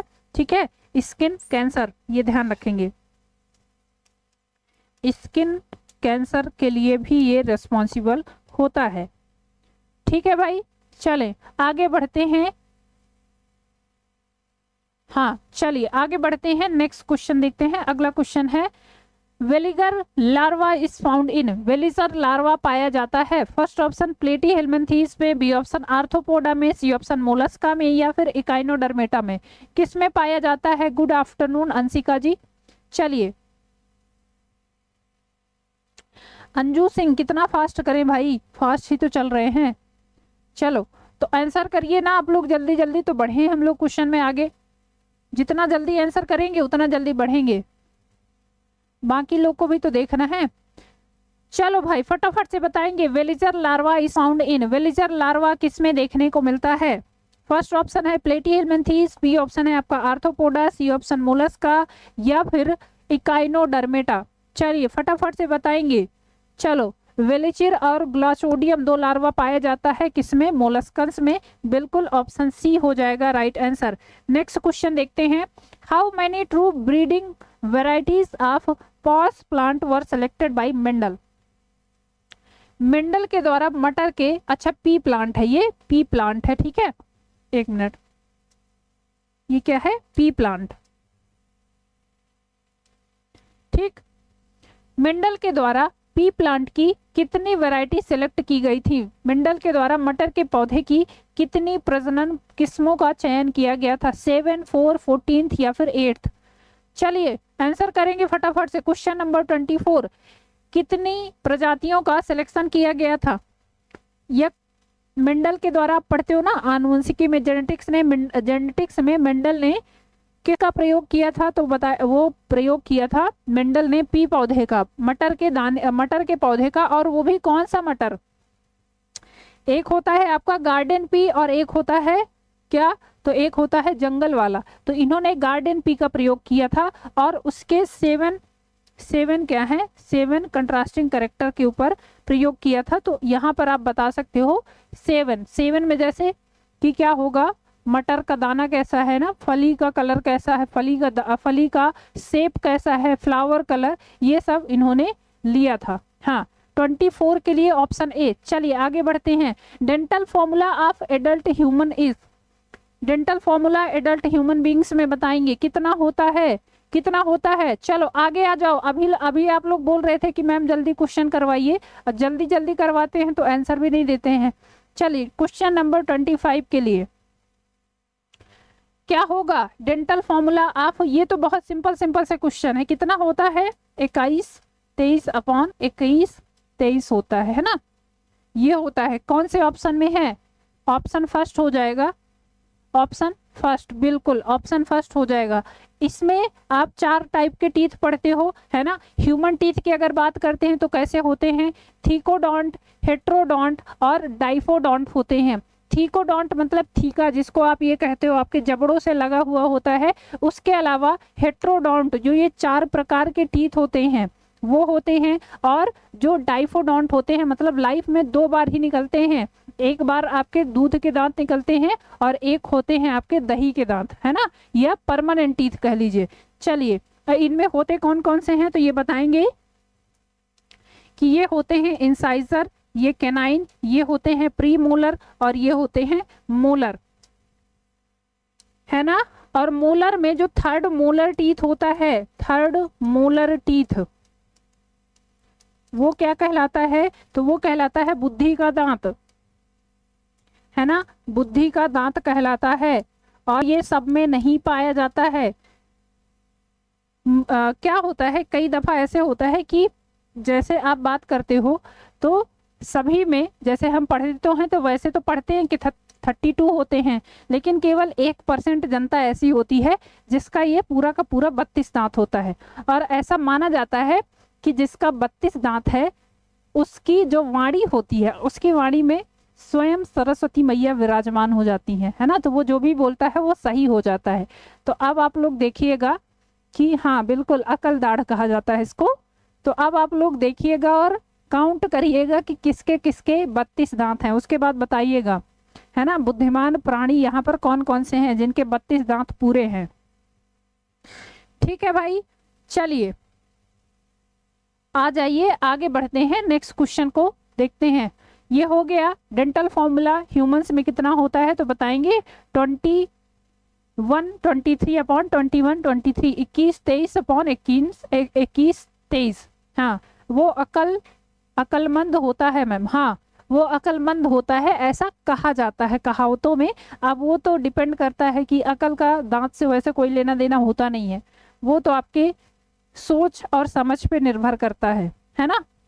बायो हब जी वो डिपेंड करता है। चलिए चलो, मेरे तो 28 ही हैं। अच्छा ये अकल दांत अभी बहुत सारे बच्चे गिनने लग जाएंगे, तो ये अकल दांत निकलते भी कब हैं, ये निकलते हैं 20 से 22 25 में निकलते हैं, 20 के ऊपर ही निकलते हैं। ठीक है, 20 साल के बाद निकलते हैं, काउंट नहीं किया कभी। चलिए आज काउंट करिएगा, ठीक है। और कल की क्लास में सभी लोग बताएंगे कि किसके कितने दांत हैं।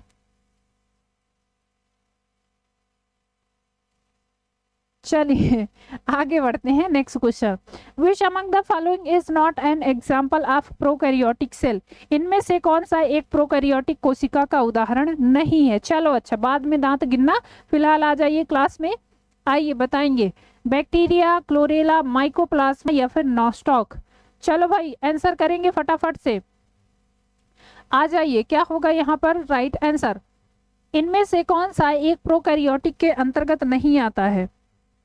ठीक है, विस्डम टीथ निकल रहे हैं, हाँ दर्द बहुत होता है जब निकलता है, ये लास्ट वाला टीथ होता है ना, जब ये निकलता है तो दांत में दर्द बहुत होता है। मैम एलटी में इसी टाइप के क्वेश्चन पूछे जाएंगे, हाँ बेटा जी इसी टाइप के क्वेश्चन पूछे जाएंगे, एलटी ग्रेड का ही पेपर है, ऑलमोस्ट वैसा ही क्वेश्चन पूछा जाता है। और 2018 वाला पेपर हमने सॉल्व भी किया है।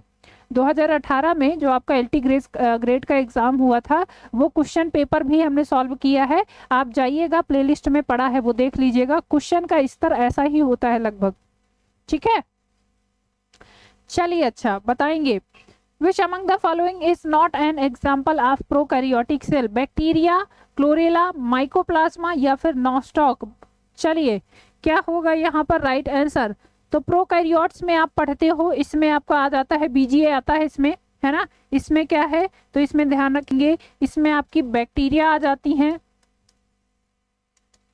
बीजीए जिनको क्या कह सकते हैं साइनोबैक्टीरिया कहते हैं, वो भी आ जाते हैं। और इसमें आपका माइकोप्लाज्मा भी आता है, माइकोप्लाज्मा भी आता है। ठीक है, इसमें आपका ऑप्शन बी हो जाएगा, क्लोरेला नहीं होगा। क्यों, क्योंकि क्लोरेला एक क्या है, ये एल्गी का है, एल्गी आता है ना, ये ग्रीन एल्गा है, ग्रीन एल्गा है, तो ये नहीं होगा। बाकी आपको पता है ये तीनों ग्रुप आपके प्रोकैरियोट्स के अंतर्गत आ जाएंगे। हाँ भाई चलिए आगे बढ़ते हैं, नेक्स्ट क्वेश्चन देखेंगे। इन रूट कैलिप्ट्रोजेन इज फॉर्म्ड फ्रॉम, जड़ में गोपक जनन का निर्माण होता है। फर्स्ट ऑप्शन है प्ल्यूरोम में, बी ऑप्शन है पेरीब्लेम में, सी ऑप्शन है डर्मेटोजेन में एंड डी ऑप्शन है नन ऑफ द एबव, इनमें से कुछ नहीं। चलिए अच्छा आगे बढ़ेंगे, आगे आ जाइए, नेक्स्ट क्वेश्चन में बताएंगे क्या होगा right answer. Question number 27, question number 27 सभी लोग आंसर करिए फटाफट से। इन रूट कैलिप्ट्रोजेन इज फॉर्म्ड फ्रॉम कैलिप्टोसन का फॉर्मेशन रूट्स में कहां पर होता है?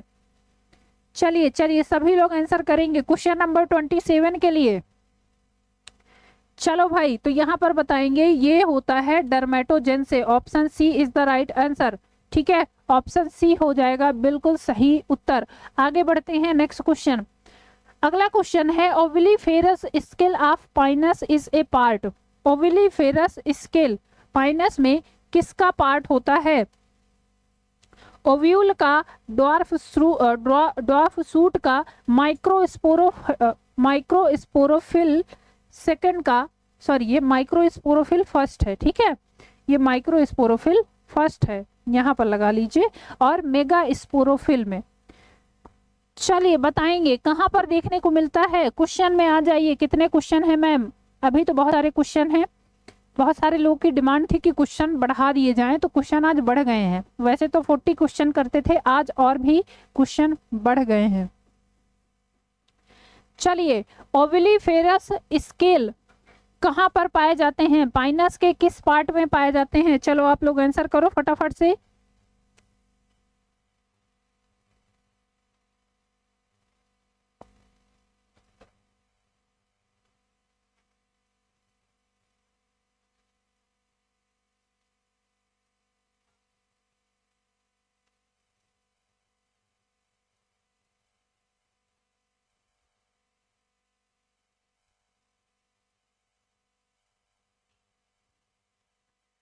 ठीक है, चलिए क्वेश्चन नंबर बढ़ गए हैं आज, और आज इसीलिए तो बोला गया है कि आज आप क्या करिएगा, खाना पानी लेके बैठिएगा। तो कहां पर देखने को मिलता है? क्वेश्चन बताइए 28 के लिए। 28 के लिए क्वेश्चन बताएंगे, क्या होगा राइट आंसर? कहां पर देखने को मिलता है? कुछ लोग डी बता रहे हैं। आ जाइए 28 के लिए, कहां पर देखने को मिलता है?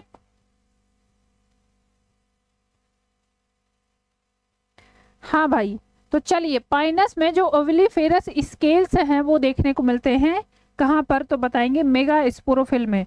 ऑप्शन डी हो जाएगा राइट आंसर। नेक्स्ट क्वेश्चन, अगले क्वेश्चन में आ जाते हैं। अगला क्वेश्चन देखिए, Hill reaction is a part of. Hill reaction किसका पार्ट है? पीएस फर्स्ट का, पीएस सेकंड का, पीएस थर्ड का, या फिर डार्क रिएक्शन का? किसका पार्ट होता है हिल रिएक्शन?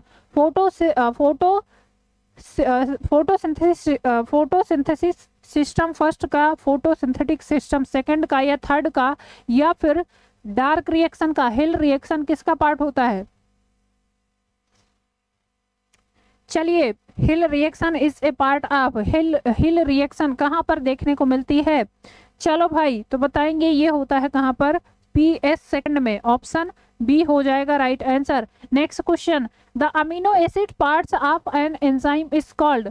एमिनो एसिड जिस एंजाइम के पार्ट होते हैं उस एंजाइम को किस नाम से जाना जाता है? तो फर्स्ट ऑप्शन होगा एपो एंजाइम, बी ऑप्शन है आपका होलो एंजाइम, सी ऑप्शन है आपका को एंजाइम, एंड डी ऑप्शन है आपका कोफैक्टर।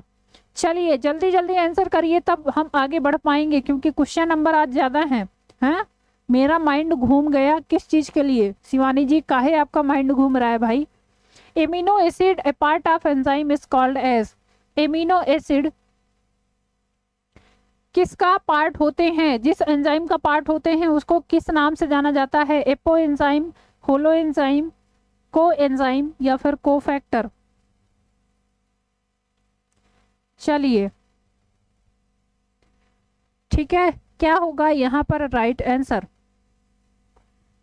30 के लिए क्वेश्चन नंबर 30 किस नाम से जाना जाता है? तो एमिनो एसिड आप पढ़ते हो कि ये क्या है? ये प्रोटीन्स के क्या हैं? सिमिलर कंपाउंड होते हैं, और ये जो एंजाइम से कन्वर्टेड होते हैं उनको कहा जाता है क्या? तो इनको कहा जाता है एपो एंजाइम, है ना? क्या कहा जाता है? ये कहलाते हैं एपो एंजाइम। ठीक है भाई, ठीक है, क्या कहलाते हैं? तो एपो एंजाइम कहलाते हैं। ऑप्शन ए आपका बिल्कुल सही हो जाएगा। चलिए आगे बढ़ते हैं। Next question, blue green algae are classified into. ये क्वेश्चन ना बहुत सिंपल से क्वेश्चन है, और ये सब आपने पढ़ा है। चलिए आ जाइए next question, question number 31, Rhodophyta Cyanophyta, Chrysophyta या फिर फियोफाइटा किसके मेंबर होते हैं? चलो 31 के लिए बताएंगे फटाफट से सारे लोग।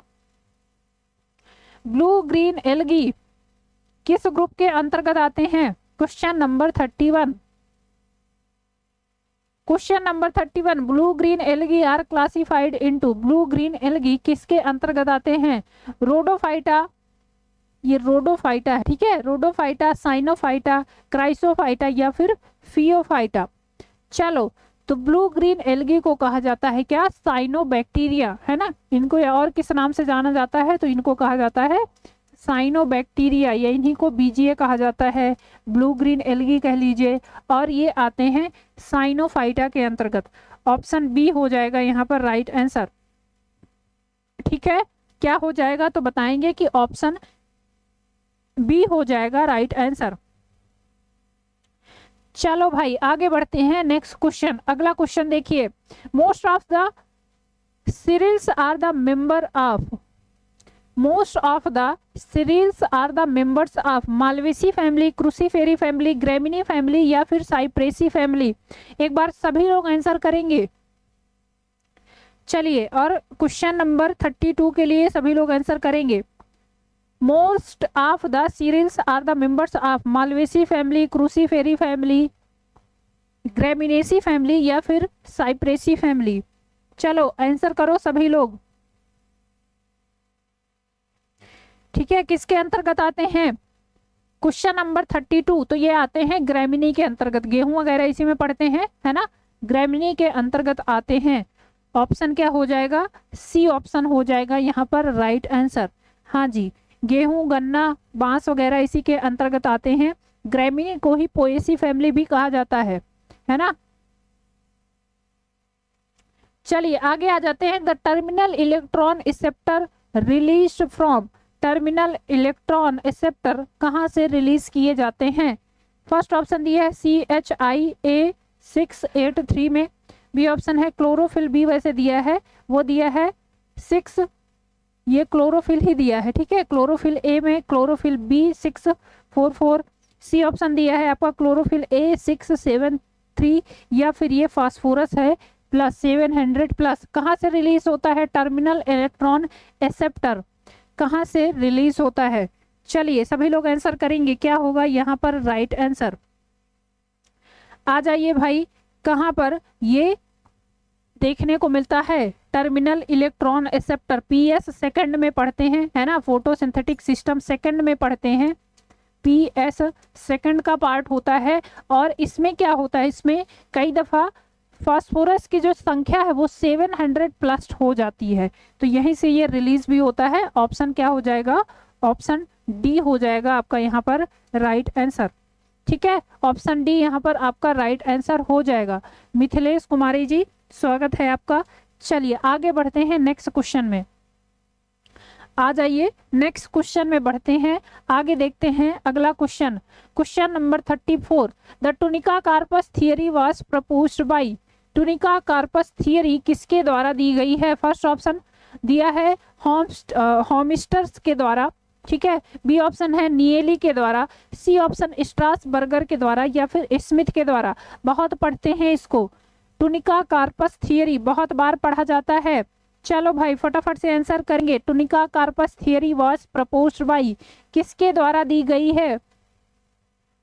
आ जाइए सभी लोग बताएंगे किसके द्वारा दी गई है? एंजियोस्पर्म में जो इन्होंने बताया है, एंजियोस्पर्म्स में जो क्या होता है, सबसे अपर वाला पार्ट होता है, उसमें दो चीज बताई थी इन्होंने कि एक टुनिका पाया जाता है और एक कार्पस पाया जाता है, ग्रोथ के लिए रेस्पॉन्सिबल होते हैं। तो बिल्कुल सही जा रहे हैं, ये बताया था स्मिथ ने, है ना। ऑप्शन डी हो जाएगा राइट आंसर, हाँ बिल्कुल। चलिए आगे बढ़ते हैं next question. The largest size of male gametes is found in, सबसे बड़ा male gamete, the largest size of male gamete is found in Pinus, Pteris, Rhizopus या फिर साइकस। बहुत पूछा जाता है क्वेश्चन, ये क्वेश्चन बहुत पूछा जाता है।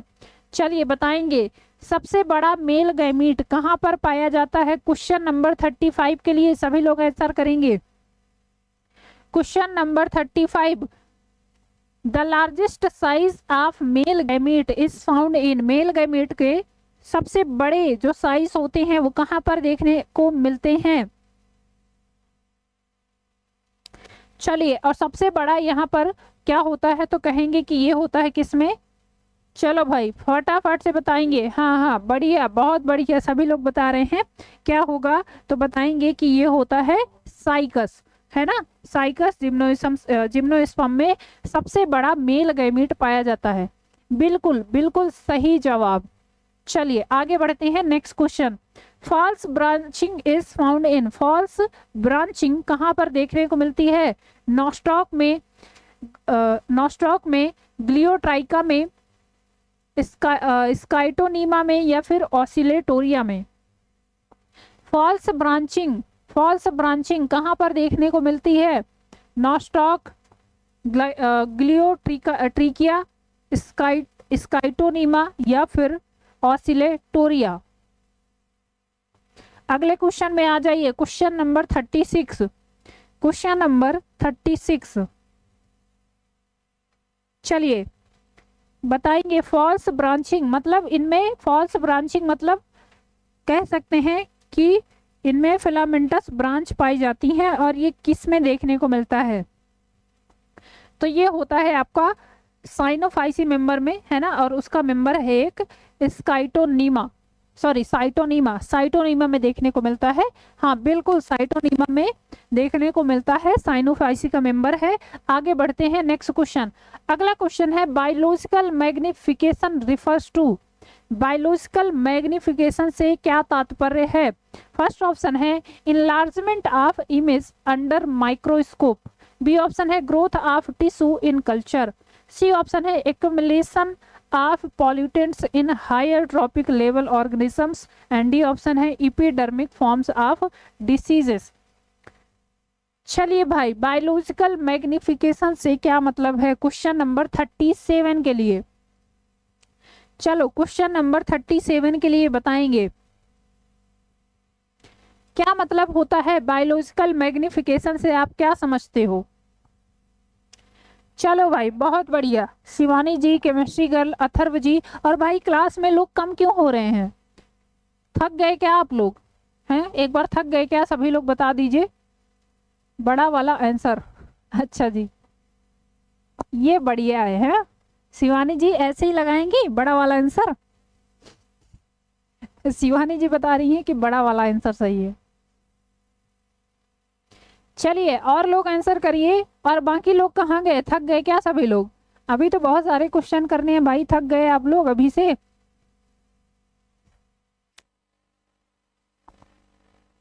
चलिए तो यहाँ पर बताएंगे कि क्या होगा, बिल्कुल बताएंगे। ऑप्शन क्या होगा? सी हो जाएगा यहाँ पर राइट आंसर, ठीक है। इसका मतलब होता है accumulation of pollutants in higher trophic level organism.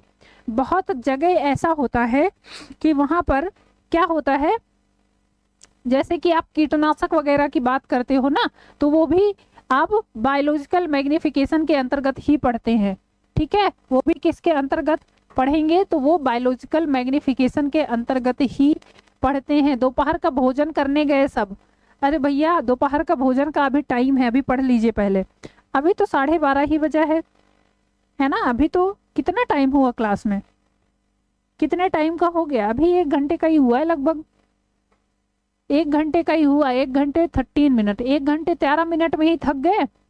चलिए अच्छा, हाँ इस समय थोड़ा सा दिक्कत हो रही है क्योंकि मौसम चेंज हो रहा है, तो ध्यान रखिए आप लोग। चांदनी जी कह रही हैं मुझे फीवर है, अभी मौसम परिवर्तित हो रहा है और इसकी वजह से काफ़ी लोगों को दिक्कत हो रही है। इवन मुझे भी थोड़ा सा परेशानी हो रही है। देखिए मुझे भी दिक्कत है, मेरा सर दर्द हो रहा है, थोड़ा जुकाम जैसा फील हो रहा है, but still I am here. क्यों? क्योंकि आपके क्वेश्चन करवाने हैं, ठीक है। तो मौसम चेंज की वजह से दिक्कत हो रही है। चलिए ऑप्शन सी यहाँ पर एकदम सही उत्तर हो जाएगा। बढ़ते हैं नेक्स्ट क्वेश्चन में। What are prions? प्रियॉन्स क्या है? क्वेश्चन पूछा है आपसे, प्रियॉन्स क्या है? फर्स्ट ऑप्शन है इन्फेक्शियस प्रोटीन्स हैं, बी ऑप्शन है इन्फेक्शियस आरएनए है, सी ऑप्शन है इन्फेक्शियस आरएनए, 2 क्वेश्चन दे दिया है सेम, ठीक है, या इन्फेक्शियस जेडएनए है, इसको आप क्या कर लीजिए डीएनए, ठीक है। चलो भाई आ जाइए, आगे आ जाइए, क्या होगा? प्रियॉन्स क्या है? प्रियॉन्स की बात करते हैं। प्रियॉन्स क्या है? वायरॉइड्स और प्रियॉन्स आप पढ़ते हो तो बताएंगे। यहाँ पर आपसे पूछा है प्रियॉन्स के लिए। चलिए अच्छा, आंसर करेंगे फटाफट से सारे लोग।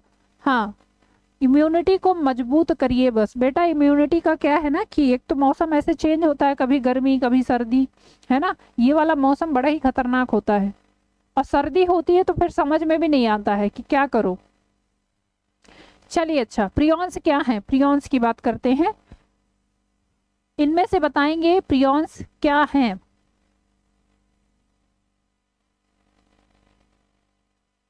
ठीक है, चलिए। हाँ बिल्कुल, इनकी डिस्कवरी किसने की थी? तो इनकी डिस्कवरी प्रूसिनर ने की थी। बहुत सही बता रहे हैं। चलिए अच्छा, बताएंगे क्या है प्रियॉन्स। तो ऐसे ये ऐसे क्या होते हैं, कारक होते हैं जो केवल और केवल प्रोटीन के बने होते हैं। ऑप्शन ए हो जाएगा आपका यहाँ पर राइट आंसर। ठीक है, ऑप्शन ए आपका बिल्कुल सही आंसर हो जाएगा। चलिए नेक्स्ट क्वेश्चन देखते हैं। Lysosomes are found in, sorry lysozyme are found in. Lysozyme कहाँ पर पाए जाते हैं? सलाइवा में, टीयर्स में, बोथ ए एंड बी, या फिर माइटोकॉन्ड्रिया में। लाइसोजाइम, लाइसोजाइम कहां पर पाए जाते हैं? चलिए एक बार आंसर करेंगे सभी लोग। लाइसोजाइम आर फाउंड इन, कहां पर पाए जाते हैं? सलाइवा में, टीयर्स में, बोथ ए एंड बी, या फिर माइटोकॉन्ड्रिया। फटाफट से आंसर करिए भाई, और जल्दी जल्दी क्वेश्चन को खत्म करते हैं, फिर चलते हैं, फिर खाना खाएंगे, है ना। चलो, जितने भी लोग कह रहे हैं क्वेश्चन हिंदी में दो, मैम बेटा हिंदी में है, कुछ क्वेश्चन का है तो वो सिर्फ इंग्लिश टाइपिंग है, बट ज्यादातर बाइलिंगुअल है। ठीक है, चलो ज्यादातर बाइलिंगुअल दिया जाता है। Lysozyme are found in, lysozyme कहां पर देखने को मिलते हैं? चलिए भाई फटाफट से आंसर करेंगे। लाइसोजाइम ऐसे एंजाइम होते हैं जो कहां पर पाए जाते हैं, तो बताएंगे कि ये आंखों के जो आंसू निकलते हैं उनमें भी पाया जाता है, और कहेंगे कि लार में भी पाया जाता है। तो बोथ हो जाएगा ए एंड बी। ठीक है, चलिए आगे बढ़ते हैं। नेक्स्ट क्वेश्चन, अगला क्वेश्चन देखते हैं। अगला क्वेश्चन है स्नेजी कंडीशन इज फाउंड इन। स्नेजी कंडीशन कहां पर देखने को मिलती है? फर्स्ट ऑप्शन है ग्रिगेराइना में, बी ऑप्शन है पैरामीशियम, सी ऑप्शन कॉकरोच, या फिर अर्थवर्म। कहां पर देखने को मिलता है स्नेजी कंडीशन? भाई बताएंगे सभी लोग।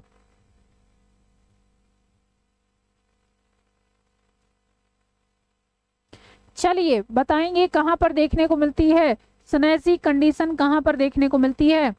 ग्रिगेराइना, पैरामीशियम, कॉकरोच, या फिर केचुआ। चलो बताएंगे कहां पर देखने को मिलता है। 40, क्वेश्चन नंबर 40 के लिए, क्वेश्चन नंबर 40 के लिए सभी लोग आंसर करेंगे।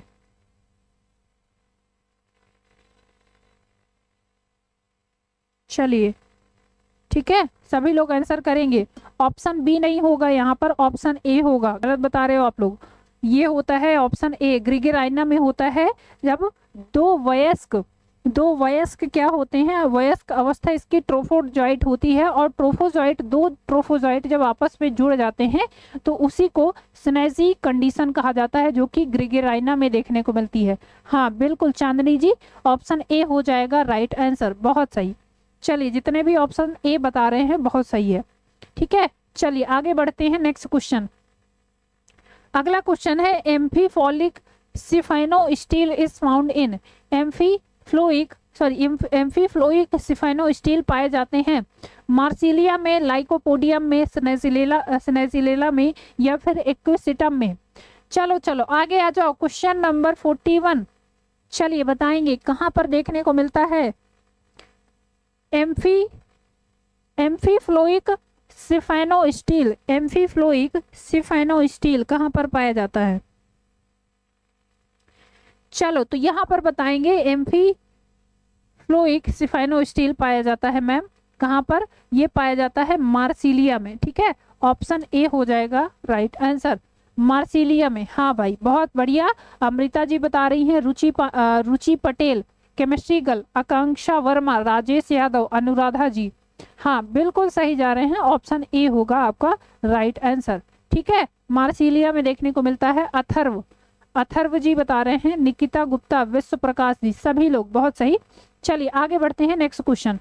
Floating ribs are present in, floating ribs कहाँ पर पाई जाती हैं? फिशेस में, मैमल्स में, बर्ड्स में या फिर एम्फीबियंस में?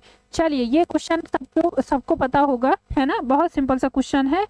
चलो भाई फटाफट से बता दो, फ्लोटिंग रिब्स कहाँ पर देखने को मिलती हैं? कहाँ पर देखने को मिलती हैं? अगले क्वेश्चन में आ जाइए, क्वेश्चन नंबर 42। नेहा कोठारिया, नमिता यादव जी, मिथिलेश कुमारी, रुचि पटेल। चलिए 42 के लिए बताएंगे सभी लोग। बी बी बी, बिल्कुल बी बी, है ना। चलिए ऑप्शन क्या हो जाएगा? मैमल्स में देखने को मिलती हैं, मैमल्स में फ्लोटिंग रिब्स देखने को मिलती हैं। और कौन सी होती हैं, कौन से नंबर की होती हैं? कौन से नंबर की होती हैं? तो आप क्या पढ़ते हो, आप कितने रिब्स पढ़ते हैं? अगर रिब्स की बात करें कितनी होती हैं? 12 पेयर होती हैं, है ना, 12 पेयर्स होती हैं, 12 जोड़ी होती हैं। मनुष्यों में जैसे कि बात करें, है ना, तो पहले से फर्स्ट टू 7 जो होती हैं वो कहलाती हैं आपकी ट्रू रिब्स।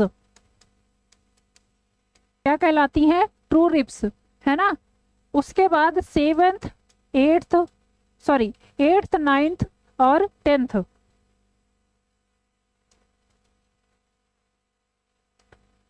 8th 9th और 10th जो होती हैं वो कहलाती हैं फॉल्स रिब,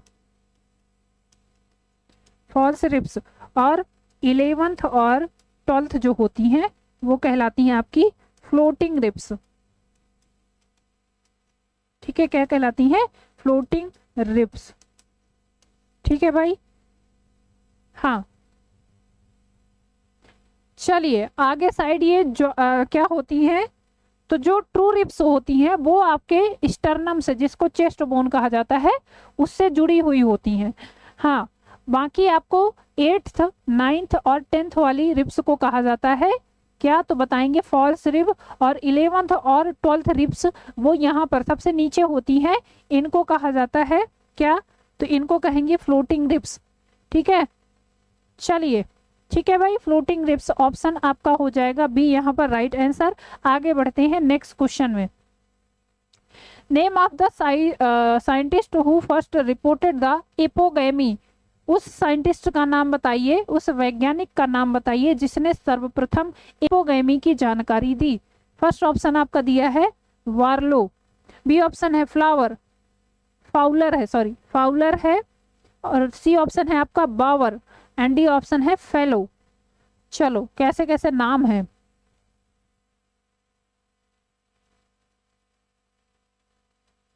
चलिए लेफ्ट हैंड से जो लिखते हैं ना उनका राइट वाला दिमाग चलता है।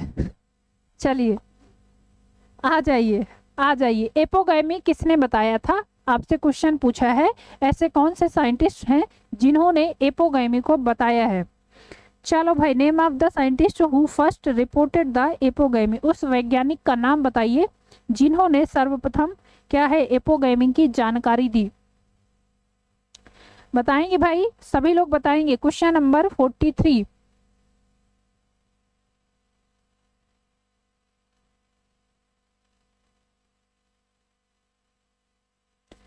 ठीक है, चलिए किसने बताया था? तो ये बताया था, बताएंगे। बिल्कुल सही जा रहे हैं सभी लोग, ऑप्शन डी हो जाएगा यहाँ पर, फार्लो नाम के साइंटिस्ट ने बताया था। ठीक है, ऑप्शन डी हो जाएगा। और ये बताया किसने था, कहाँ पर देखा था? तो सबसे पहले टेरिडोफाइटा में देखने को मिला था। ठीक है, टेरिडोफाइटा में। क्लियर है, ऑप्शन डी आपका बिल्कुल सही उत्तर हो जाएगा। चलिए आगे बढ़ते हैं नेक्स्ट क्वेश्चन। अगला क्वेश्चन है, aflatoxin is produced by, aflatoxin उत्पन्न होता है वायरसेस से, फंगस से, बैक्टीरियम से या फिर निमेटोड से? चलो जल्दी से आंसर करेंगे। एफ्लाटॉक्सिन, हाँ, राइट हैंड वालों का लेफ्ट माइंड चलता है, हाँ बिल्कुल। चलो भाई, अरे ऐसा कुछ नहीं होता भाई, राइट लेफ्ट से कोई मतलब नहीं होता। चलो दोनों साइड का दिमाग चलता है, दिमाग का कोई लेफ्ट राइट होता नहीं है। Aflatoxin is produced by, aflatoxin कहाँ से निकाला जाता है, किसके द्वारा निष्कासित होता है, वायरस के द्वारा, फंगस, बैक्टीरियम या फिर नेमाटोड। फटाफट से आ जाइए, बताएंगे एफ्लाटॉक्सिन कहाँ से निकाला जाता है। तो बताएंगे कि मैम ये होता है किसके, फंगस के द्वारा, और ये रिस्पॉन्सिबल होता है किसके लिए, ये भी रिस्पॉन्सिबल होता है कैंसर के लिए, है ना, कैंसर फैलाने के लिए रिस्पॉन्सिबल होता है। किससे निकाला जाता है, तो एस्परजिलस की स्पीसीज से निकाला जाता है। ऑप्शन बी हो जाएगा राइट आंसर। चलिए, दिमाग सही दिशा में चले बस, हाँ बिल्कुल श्रीकांत गुप्ता जी, सही दिशा में दिमाग चले, लेफ्ट राइट से कोई मतलब नहीं है ना।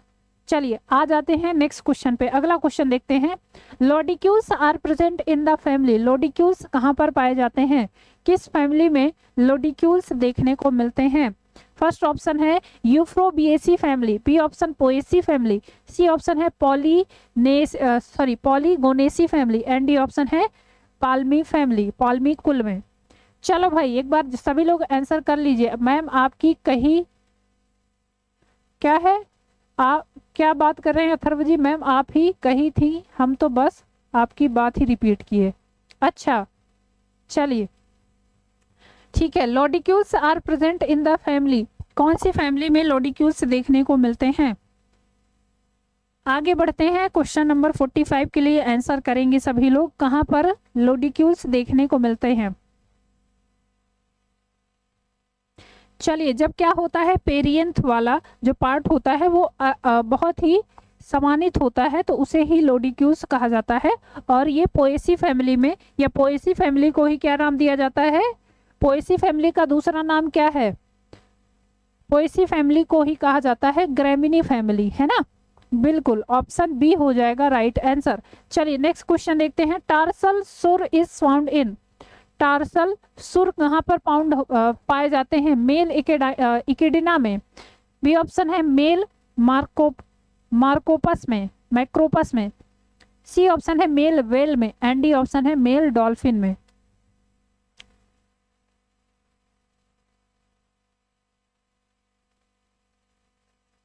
चलिए भाई, क्वेश्चन नंबर 46 के लिए टार्सल सुर कहाँ पर देखने को मिलते हैं।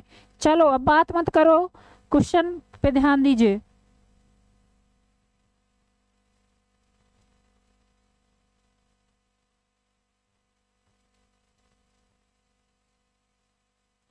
चलिए बताएंगे, क्वेश्चन नंबर 46 में आ जाइए, टार्सल सुर कहाँ पर पाया जाता है।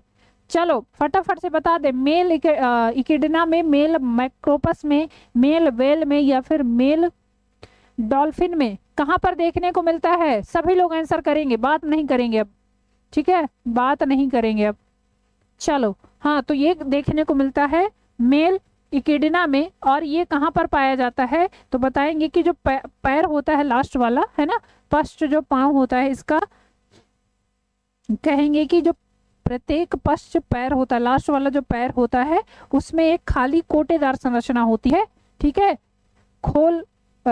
खाली कोटेदार संरचना होती है, वहीं पर ये देखने को मिलता है, ठीक है। और इसी से जो पॉइजनस ग्लैंड है वो भी अटैच होती हैं, ठीक।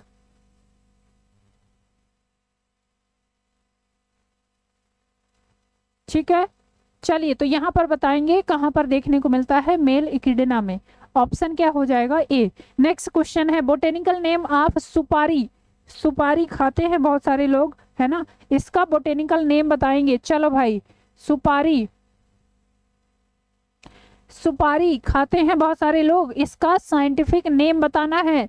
चलो फटाफट से बताएंगे, सुपारी का वानस्पतिक नेम क्या है। आइए, अच्छा आगे बढ़ जाइए सभी लोग,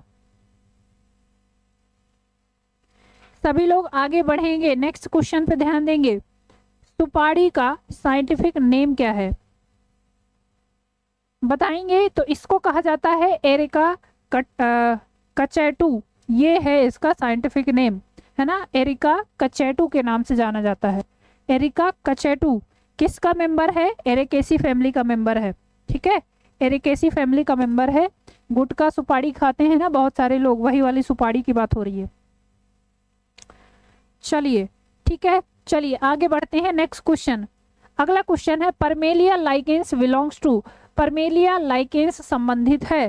फर्स्ट ऑप्शन है फ्रूटिकोस लाइकेंस, बी ऑप्शन है क्रूटोस लाइकेंस से, सी ऑप्शन है लिवरवर्ट्स का मेंबर है, या फिर फोलियोस लाइकेंस का मेंबर है। पारमेलिया लाइकेंस किसका एग्जाम्पल है? चलो बताएंगे। क्वेश्चन नंबर 48 के लिए आंसर करिए सभी लोग। Question number 48, Parmelia lichens belongs to,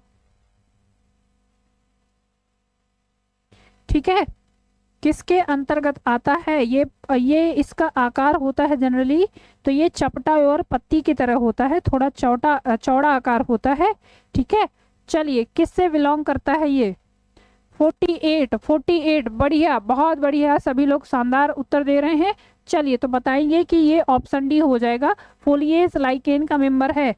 liverwort में आप पढ़ते हो जैसे कि रिक्सिया की बात करते हैं, है ना, रिक्सिया किसका मेंबर है? वो लिवरवर्ट में पढ़ते हैं, ठीक। चलो नेक्स्ट क्वेश्चन देखेंगे।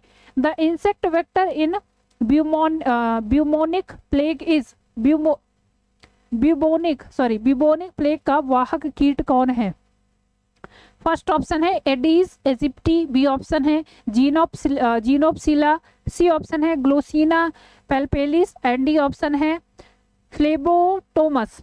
चलो भाई फटाफट से बताएंगे। ब्यूबोमिक प्लेग, इसका जो वेक्टर होता है वो कौन होता है?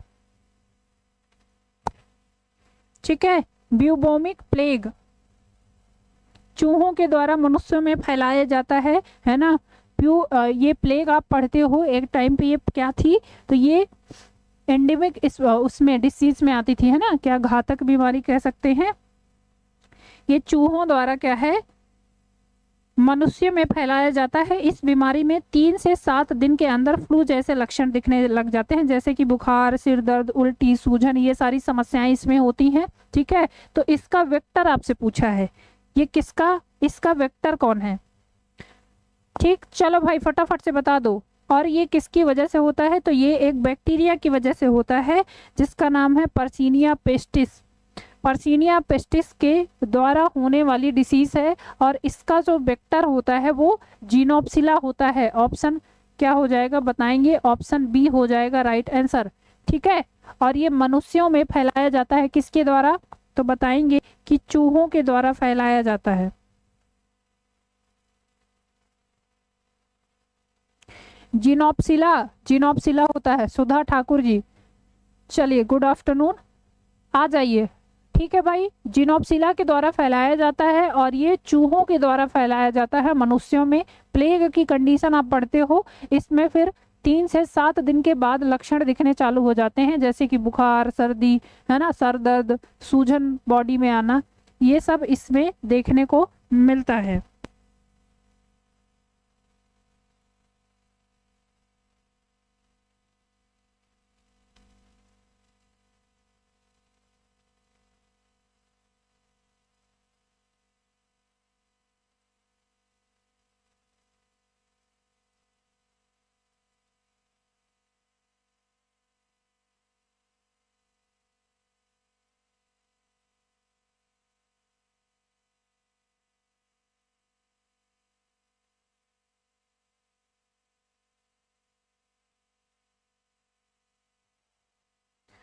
चलिए भाई नेक्स्ट क्वेश्चन आ जाते हैं, अगले क्वेश्चन को देखते हैं। Chloroplast with pyrenoids are characteristic feature of the cell of the thallus is, thallus of.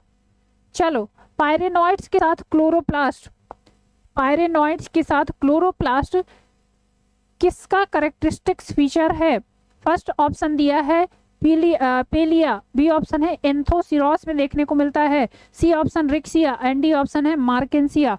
चलिए क्वेश्चन नंबर 50 के लिए क्या होगा राइट आंसर? 50 क्वेश्चन नंबर 50 में आ जाइए सभी लोग। चलो भाई, पायरेनॉइड्स के साथ क्लोरोफिल कहां पर देखने को मिलता है? चलिए सभी लोग बताएंगे कहां पर देखने को मिलता है। Chloroplast with pyrenoids are characteristic feature of the cell of the thallus of, Thallophyta में देखने को मिलता है। ये लास्ट क्वेश्चन नहीं है, अभी क्वेश्चन और हैं, ठीक है, अभी और क्वेश्चन है, 10 क्वेश्चन और करेंगे अभी। चलो भाई अमृता पांडे जी 10 क्वेश्चन और करेंगे, उसके बाद होगा विराम। ठीक है, चलो भाई आ जाओ भाई, सभी लोग आंसर कर रहे हैं, बहुत बढ़िया। क्या होगा यहाँ पर, तो बताएंगे कि पायरेनॉइड सहित जो संरचना आपको क्लोरोप्लास्ट में देखने को मिलती है वो एंथोसिरोस में देखने को मिलती है। ठीक है, एंथोसिरोस में देखने को मिलती है।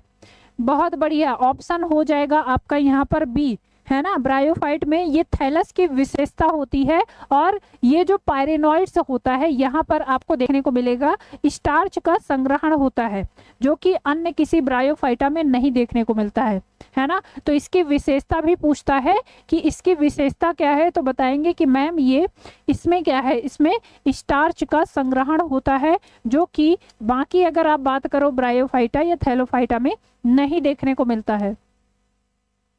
चलिए आगे बढ़ते हैं, next question. Genetic code was deciphered by, आनुवंशिक कोड का विकूटन किया किसने? निरेनबर्ग ने बताया, वॉटसन ने बताया, क्रिक ने, या फिर मुलर ने? सभी लोग आंसर करिए। क्वेश्चन नंबर 51, ये बहुत बार बताया है मैंने और सभी को पता होगा। आनुवंशिक कूट को सर्वप्रथम किसने बताया था? ठीक है, चलो भाई बताएंगे। आनुवंशिक कूट जो आप पढ़ते हो, जेनेटिक कोड AUG GUC ये सब पढ़ते हैं ना, तो ये किसने बताया था? बहुत सिंपल सा क्वेश्चन है और लगभग ये पूछा ही जाता है, तो बताएंगे कि ये बताया था। ऑप्शन ए हो जाएगा, निरेनबर्ग नाम के साइंटिस्ट ने बताया था। ऑप्शन ए हो जाएगा आपका राइट आंसर। बहुत बढ़िया, सारे लोग 51 का बता रहे हैं, ऑप्शन ए। आगे बढ़ते हैं, नेक्स्ट क्वेश्चन। अगला क्वेश्चन है, reindeer moss is a, reindeer moss क्या है? लाइकेंस है, एल्गी है, ब्रायोफाइट है, या फिर टेरिडोफाइट है? मॉस कहाँ पर पढ़ते हो? चलो भाई बताइए। वैसे तो मॉस आप पढ़ते हो ना ब्रायोफाइटा में, लेकिन आपसे पूछा है, ध्यान रखेंगे इसमें। मैम कितने क्वेश्चन हैं? अभी 10 क्वेश्चन और करेंगे, 10 क्वेश्चन।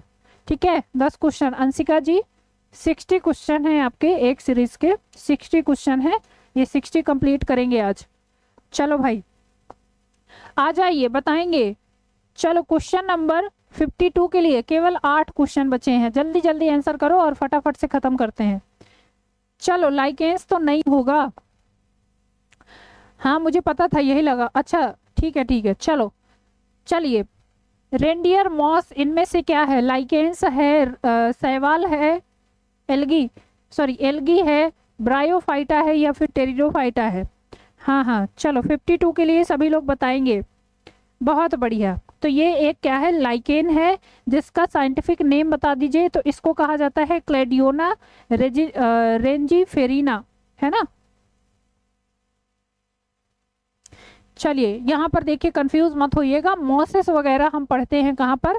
ब्रायोफाइटा में। देखिए कुछ लोग आंसर कर रहे हैं, ब्रायोफाइटा में मॉसेस पढ़ते हैं, लेकिन ये आपका आता है, ये रेंडियर मॉस किसका है? तो ये लाइकेन है, ये एक टाइप का क्या है? तो बताएंगे कि ये एक टाइप का लाइकेन है। ठीक है, ऑप्शन ए होगा राइट आंसर।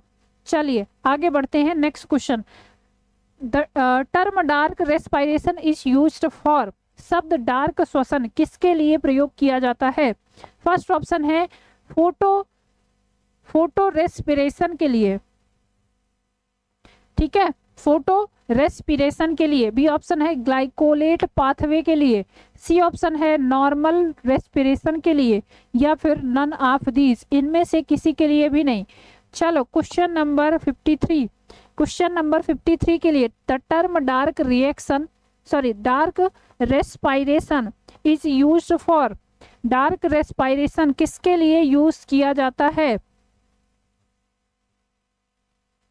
ठीक है, चलो आ जाओ, बताओ फटाफट से। तो पौधों में जनरली क्या होता है? 2 टाइप का रेस्पिरेशन होता है, एक होता है डार्क रेस्पिरेशन और एक होता है फोटो रेस्पिरेशन, है ना।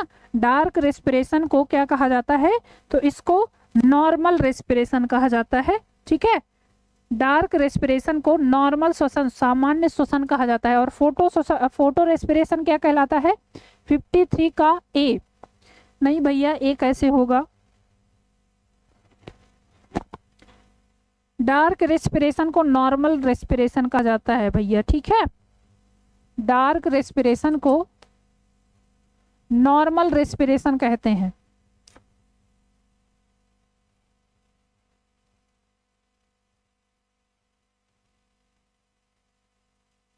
डार्क रेस्पिरेशन को नॉर्मल रेस्पिरेशन कहते हैं।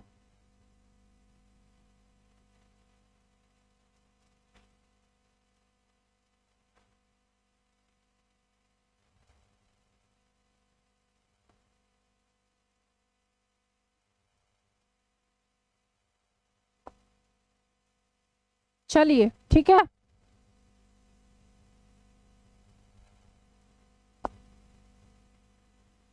नॉर्मल रेस्पिरेशन कहा जाता है, हाँ नॉर्मल रेस्पिरेशन कहा जाता है। आगे बढ़ते हैं, next question, BOD stand for, चलो बीओडी, बीओडी किसको कहा जाता है, आ जाइए नेक्स्ट क्वेश्चन पे, बीओडी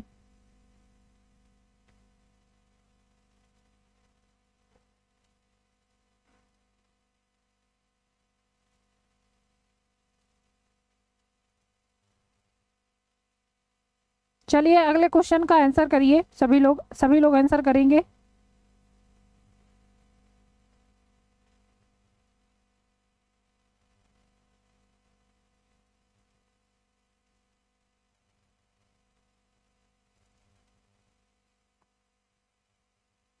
चलिए भाई, question number 54, BOD is known as, BOD को क्या कहा जाता है,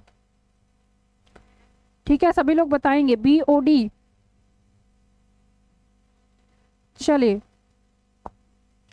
फर्स्ट ऑप्शन दिया है bismuth on demand, B option है biochemical oxygen demand, C option है बोरोन ऑन डिमांड, या फिर नन ऑफ दीज। हाँ चलो बहुत बढ़िया, सभी लोग आंसर कर रहे हैं। क्या कहा जाता है तो बताएंगे, बीओडी का फुल फॉर्म क्या होता है, तो ये बायोलॉजिकल ऑक्सीजन डिमांड होता है ना। सामान्य रूप से जल की गुणवत्ता का निर्धारण जो जैव ऑक्सीजन मांग होती है, बीओडी वही कहलाता है। तो यहाँ पर बताएंगे ऑप्शन बी होगा, है ना भाई, क्या होगा option B, biological oxygen demand, sorry biochemical oxygen demand, option B हो जाएगा राइट आंसर। हाँ हाँ, it is a measurement of water pollution, बिल्कुल सही निकिता गुप्ता जी, बिल्कुल सही बता रही हैं। चलिए आगे बढ़ते हैं, नेक्स्ट क्वेश्चन, अगला क्वेश्चन देखते हैं। इन अ टर्जिट सेल, एक फूली हुई कोशिका में, जिसको टर्जिट सेल कहा जाता है, क्या होता है, ओपी बराबर 0, टीपी बराबर 0 होता है, डीपीटी बराबर 0 होता है, या फिर टीपी बराबर डीपीटी होता है। चलो भाई बता दो फटाफट से, एक फूली हुई कोशिका में क्या होता है, चलो फटाफट से बता देंगे क्या होगा यहाँ पर राइट आंसर। एक फूली हुई कोशिका में क्या होता है,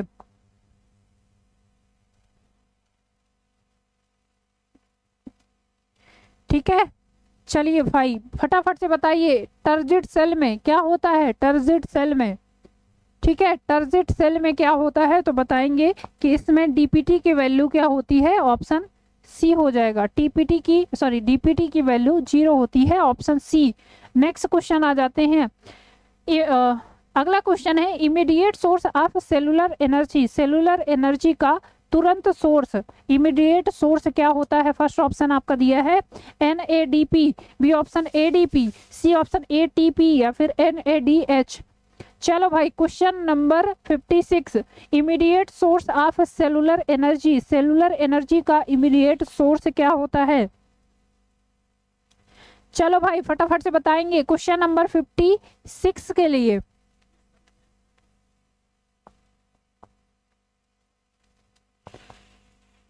ठीक, immediate source of cellular energy किससे मिलती है, तो बिल्कुल सभी लोग बता रहे हैं, ये मिलती है किससे, एटीपी से मिलती है, एडिनोसिन ट्राइफॉस्फेट, है ना। मेन जो कह सकते हैं एनर्जी मिलती है हमें, तो वो एटीपी से ही मिलती है, और ये मेन सोर्स कहलाता है सेलुलर एनर्जी के लिए, ऑप्शन सी हो जाएगा आपका राइट आंसर।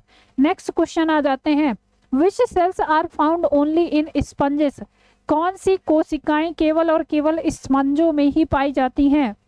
चलिए क्वेश्चन नंबर नेक्स्ट आ जाइए 57 में, कौन सी सेल्स हैं जो केवल और केवल स्पंजेस में, पोरीफेरा के मेंबर्स में देखने को मिलती हैं। फर्स्ट ऑप्शन है एमीबॉइड सेल्स, बी ऑप्शन है क्वाइनोसाइट सेल्स, सी ऑप्शन है ट्राइकोसाइट्स, एंड डी ऑप्शन है ग्लैंड सेल्स।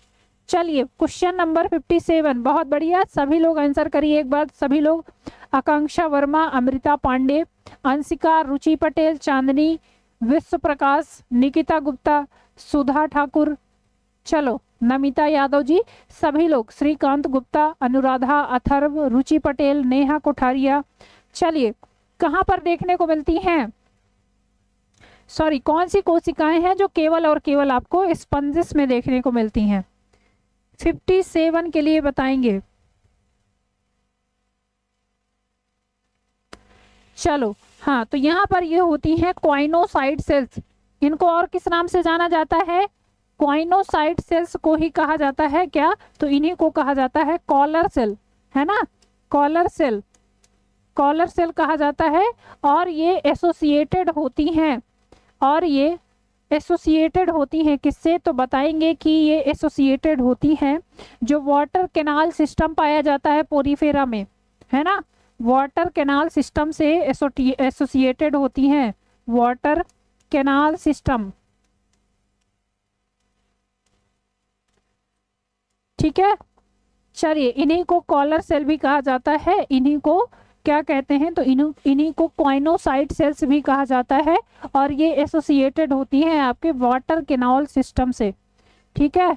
चलो, ऑप्शन क्या हो जाएगा? तो ऑप्शन हो जाएगा बी, केवल और केवल स्पंजेस में ही देखने को मिलती हैं। चलिए, बढ़ते हैं नेक्स्ट क्वेश्चन की तरफ। अगला क्वेश्चन है, vitamin A is necessary for the synthesis of, के संश्लेषण के लिए विटामिन ए आवश्यक है। किसके संश्लेषण के लिए विटामिन ए की रिक्वायरमेंट होती है? फर्स्ट ऑप्शन है आपका हीमोग्लोबिन, बी ऑप्शन है डीएनए, सी ऑप्शन है visual purple and D option है आरएनए। चलो, आ जाओ फटाफट से next question, question number 58। Vitamin A is necessary for the synthesis of, vitamin A कहाँ पर आपको देखने को मिलेगा, है ना, कहाँ पर इसकी बहुत ही अधिक जरूरत होती है? विटामिन ए को कहा जाता है रेटिनॉल, है ना। चलो भाई, तो कहाँ पर दिखाई दे, कहाँ पर ये आपको देखने को मिलेगा, किसके लिए आवश्यक होता है? बहुत बढ़िया, कुछ लोग देखो बता रहे हैं हीमोग्लोबिन। कैसे भैया, हीमोग्लोबिन कैसे होगा? है नेहा कोठारिया जी, हीमोग्लोबिन में कहाँ से आ जाएगा? विजुअल पर्पल, विजुअल पर्पल, हाँ, ऑप्शन सी होगा। आंखों की रोशनी के लिए रिस्पॉन्सिबल होता है ना, आंखों की रोशनी के लिए रिस्पॉन्सिबल होता है। चलिए, 2 क्वेश्चन और बचे हैं, नींद ना आए अब। ऑप्शन सी हो जाएगा आपका राइट आंसर। अमृता जी, अब नींद ना आए, बस 2 क्वेश्चन और बचे हैं, ठीक है भाई। चलिए, तो ऑप्शन सी हो जाएगा, विजुअल पर्पल के लिए रिस्पॉन्सिबल होता है। आपकी आंखों में जो रॉड और कोन्स पाई जाती हैं उनकी सिंथेसिस के लिए रिस्पॉन्सिबल है कौन? तो कहेंगे विटामिन ए पाया जाता है, और ये आंखों की रोशनी के लिए बहुत ही रिस्पॉन्सिबल होता है, ठीक है भाई। चलिए, नेक्स्ट क्वेश्चन पे आ जाते हैं। अगला क्वेश्चन है, interferons are synthesized in response to, interferons किसके रिस्पॉन्स में सिंथेसाइज होते हैं? बस एक क्वेश्चन, ये सेकंड लास्ट क्वेश्चन है, उसके बाद एक क्वेश्चन और खत्म करेंगे क्लास को। चलो, बहुत थक गए सारे लोग हैं, आप लोग इतने में थक गए, हम यहाँ खड़े होके बताइए पढ़ा रहे हैं, 7-8 घंटे होती हैं क्लासेस, सारे टीचर ऐसे ही मेहनत करते हैं, है ना। आप लोग तो बैठ के बस देख रहे हो। मुझे नींद ना आए, मुझे चैन ना आए, अमृता जी कोई जाए जरा ढूंढ के लाए, है ना। चलिए, 59 के लिए, interferons are synthesized in response to, first option है mycoplasma, B option bacteria, C option है आपका वायरसेस एंड डी ऑप्शन है फंजाई। किसके रिस्पॉन्स में इंटरफेरॉन्स का क्या होता है? सिक्रीशन होता है या सिंथेसिस होता है? चलो भाई, फटाफट से बता दो, आ जाओ। अच्छा, 59 के लिए बताएंगे सभी लोग राइट आंसर, क्वेश्चन नंबर 59। चलो, तो ये किसके लिए रिस्पॉन्सिबल होता है? वायरसेस के लिए, है ना। किसके लिए? वायरसेस के लिए, ठीक है। वायरसेस की, जब वायरसेस अटैक करते हैं तो उनसे रक्षा के लिए इंटरफेरॉन्स क्या होते हैं? सिंथेसाइज्ड होते हैं। चलो, विषाणुओं की प्रतिक्रिया के फलस्वरूप बनता है, ये कोशिकाओं को विषाणुओं से या वायरसों के प्रति सुरक्षा प्रदान करते हैं, इन्हें कहा जाता है इंटरफेरॉन्स, ठीक है। और चलिए, इस सीरीज का लास्ट क्वेश्चन, और ये है आपके लिए होमवर्क, ठीक है। इस सीरीज का लास्ट क्वेश्चन और सभी बच्चों के लिए ये रहेगा होमवर्क। चलो क्वेश्चन पढ़ देते हैं और सभी लोग इसका आंसर कमेंट में बताएंगे, ठीक है। आ जाइए। The relationship between shark and pilot fish is, shark और पायलट फिश जिसको नोक्रेटिस के कहा जाता है, नोक्रेटिस के बीच जो संबंध होता है उसको क्या कहा जाता है? कॉमनसेलिज्म, सिम्बायोसिस, म्यूचुअलिज्म कहते हैं या फिर पैरासिटिज्म कहते हैं। चलो भाई, क्या कहा जाता है? ये दो मछलियां हैं, है ना, एक है आपकी क्या, एक है शार्क और एक है पायलट फिश। इन दोनों के बीच जो संबंध होता है उसको किस नाम से जाना जाता है? चलो फटाफट से बताएंगे। और ये क्वेश्चन सभी लोग आंसर करेंगे कमेंट बॉक्स में, सभी लोग इसका आंसर करेंगे कमेंट बॉक्स में, ठीक है। किस नाम से जाना जाता है? कॉमनसेलिज्म, सिम्बायोसिस, म्यूचुअलिज्म या फिर पैरासिटिज्म, ठीक है। तो चलिए आज के लिए इतना ही रखेंगे, बाकी मिलते हैं आपसे नेक्स्ट क्लास में। होमवर्क है ना, घर से करके लाइएगा। हाँ देखो, होमवर्क है लेकिन ये क्लास वर्क ले रहे हैं और सभी लोग कमेंट करेंगे, ठीक है, कमेंट करके बताएंगे। क्वेश्चन नंबर 40 का मैं सबके पर्सनली कमेंट पढ़ती हूँ, आप लोग जितने भी कमेंट करते हो मैं सबके कमेंट पढ़ती हूँ, तो सभी लोग कमेंट करेंगे और बताएंगे, ठीक है। और सेशन कैसा लगा ये भी बताएंगे। अनुराधा जी बहुत धन्यवाद। सभी लोग, आप लोग कमेंट जरूर किया करिए कि आपको ये सेशन कैसा लग रहा है, उससे हमारा भी मनोबल बढ़ता है और आप लोग तो भला हो ही, है ना, सपोर्ट में। जैसा कि अभी यहाँ पर कल आपने देखा था कि पार्टी भी हुई थी, कल हम उपस्थित नहीं थे तो इस पे आज चर्चा करते हैं थोड़ा सा। कल हम देख रहे थे बहुत सारे बच्चों का डिमांड था ऐसा कि लवी मैम कहाँ है ना। तो अभी फिलहाल हम उसके लिए कुछ बोलना चाहेंगे कि जितना सहयोग आप लोग अभी कर रहे हो ये सहयोग ऐसे ही बनाए रखिएगा और आगे भी आप इसी तरह से सहयोग करेंगे तो कल हमने 1K+ कंप्लीट किया है और आगे चल के 1 मिलियन कंप्लीट करेंगे, फिर 10 मिलियन, 100 मिलियन, है ना। तो ये चलता रहेगा सिलसिला। और कुछ चीज़ें और जैसे कहते हैं ना कि जब साथ और सहयोग होता है सबका तो चीज़ें ऑलरेडी क्या होती हैं, चीज़ें बेहतर होनी चालू हो जाती हैं, ठीक है। बस हाँ, हमारा सहयोग ये रहेगा कि हम आपको ऐसे ही बेहतरीन कंटेंट प्रोवाइड करते रहें और आपका सहयोग ये चाहिए कि आप बस अपनी मेहनत को कंटिन्यू रखते रहिए और चीज़ें बहुत ही शानदार तरीके से, जिस दिन रिजल्ट आएगा उस दिन आपको समझ में आएगा कि ये मेहनत हमारी रंग लाई है। कल आपने देखा, एक चीज़ के लिए और बधाई, कल महिला क्रिकेट टीम ने वर्ल्ड कप की जीत हासिल की, तो उसके लिए भी, है ना, पूरा देश खुशहाल है। और ये क्या है, नारी शक्ति का अपने आप में एक बेहतरीन प्रदर्शन रहा है। कल भारत की शेरनियों ने दिखाया है कि हम विश्व स्तर पर क्या है, विश्व स्तर पर एकदम जीत के साथ खड़े हैं। तो उसके लिए भी सभी को बहुत बहुत शुभकामनाएं, है ना। बहुत अच्छा लगता है ऐसे देख के, जब खास कर कहा जाता है ना कि हमने देखा है एक पुरुष प्रधान समाज में जो स्त्रियों को, ऐसा सबके लिए नहीं है, नारी शक्ति जिंदाबाद, हाँ बिल्कुल। तो पुरुष प्रधान समाज में जब स्त्रियां ऐसा काम कर रही हैं तो उनके लिए वो बहुत प्राउड फील होता है ना। आई एम श्योर यहाँ पर जितनी भी गर्ल्स हैं उन्होंने भी कुछ ना कुछ ऐसा सीखा जाना होगा कि उनके जीवन में भी ऐसा होगा कि बहुत दफ़ा ऐसा होता है ना जहाँ पे रोक टोक होती है कि ऐसा मत करो, ये मत करो, वो मत करो। लेकिन जिस दिन आप सफल होके जाओगे और परचम लहराओगे अपनी सफलता का, तो उसके बाद होगा कि आप वही जो लोग एक समय आपका विरोध कर रहे थे कि यहाँ मत जाओ, ये मत करो, वो मत पढ़ो, है ना, वही वो लेके क्या है, फूल माला लेके खड़े होंगे कि वाह क्या जीत हासिल की है। तो आपको भी इसी तरह से मेहनत करते रहना है और बहुत ही शानदार तरीके से जिस दिन आपका रिजल्ट आएगा उस दिन जो भी आपके प्रतिद्वंदी हैं या जो भी आज आपको कह रहे हैं कि ये मत करो, यहाँ मत जाओ, ये मत पढ़ो, ये मत करो, वो सारे के सारे लोग, उनका एक तरह से उनकी बोली बंद होगी और वही लोग फिर आके कहते हैं कि वाह कितना बढ़िया काम किया है ना। तो बस ये मेहनत जारी रखिएगा, ऐसे ही अपना साथ बनाए रखिएगा और ऐसे ही बेहतर तरीके से काम करते जाइए, पढ़ते जाइए। जिस दिन किसी PDF में आपका नाम आएगा तो वो सारी की सारी मेहनत आपकी रंग लाएगी और उसके बाद हम आपके साथ यहाँ पर पार्टी मनाएंगे और आप सभी लोग को बुलाया जाएगा और सारे के सारे गिफ्ट भी आपके लिए मिलेंगे, है ना।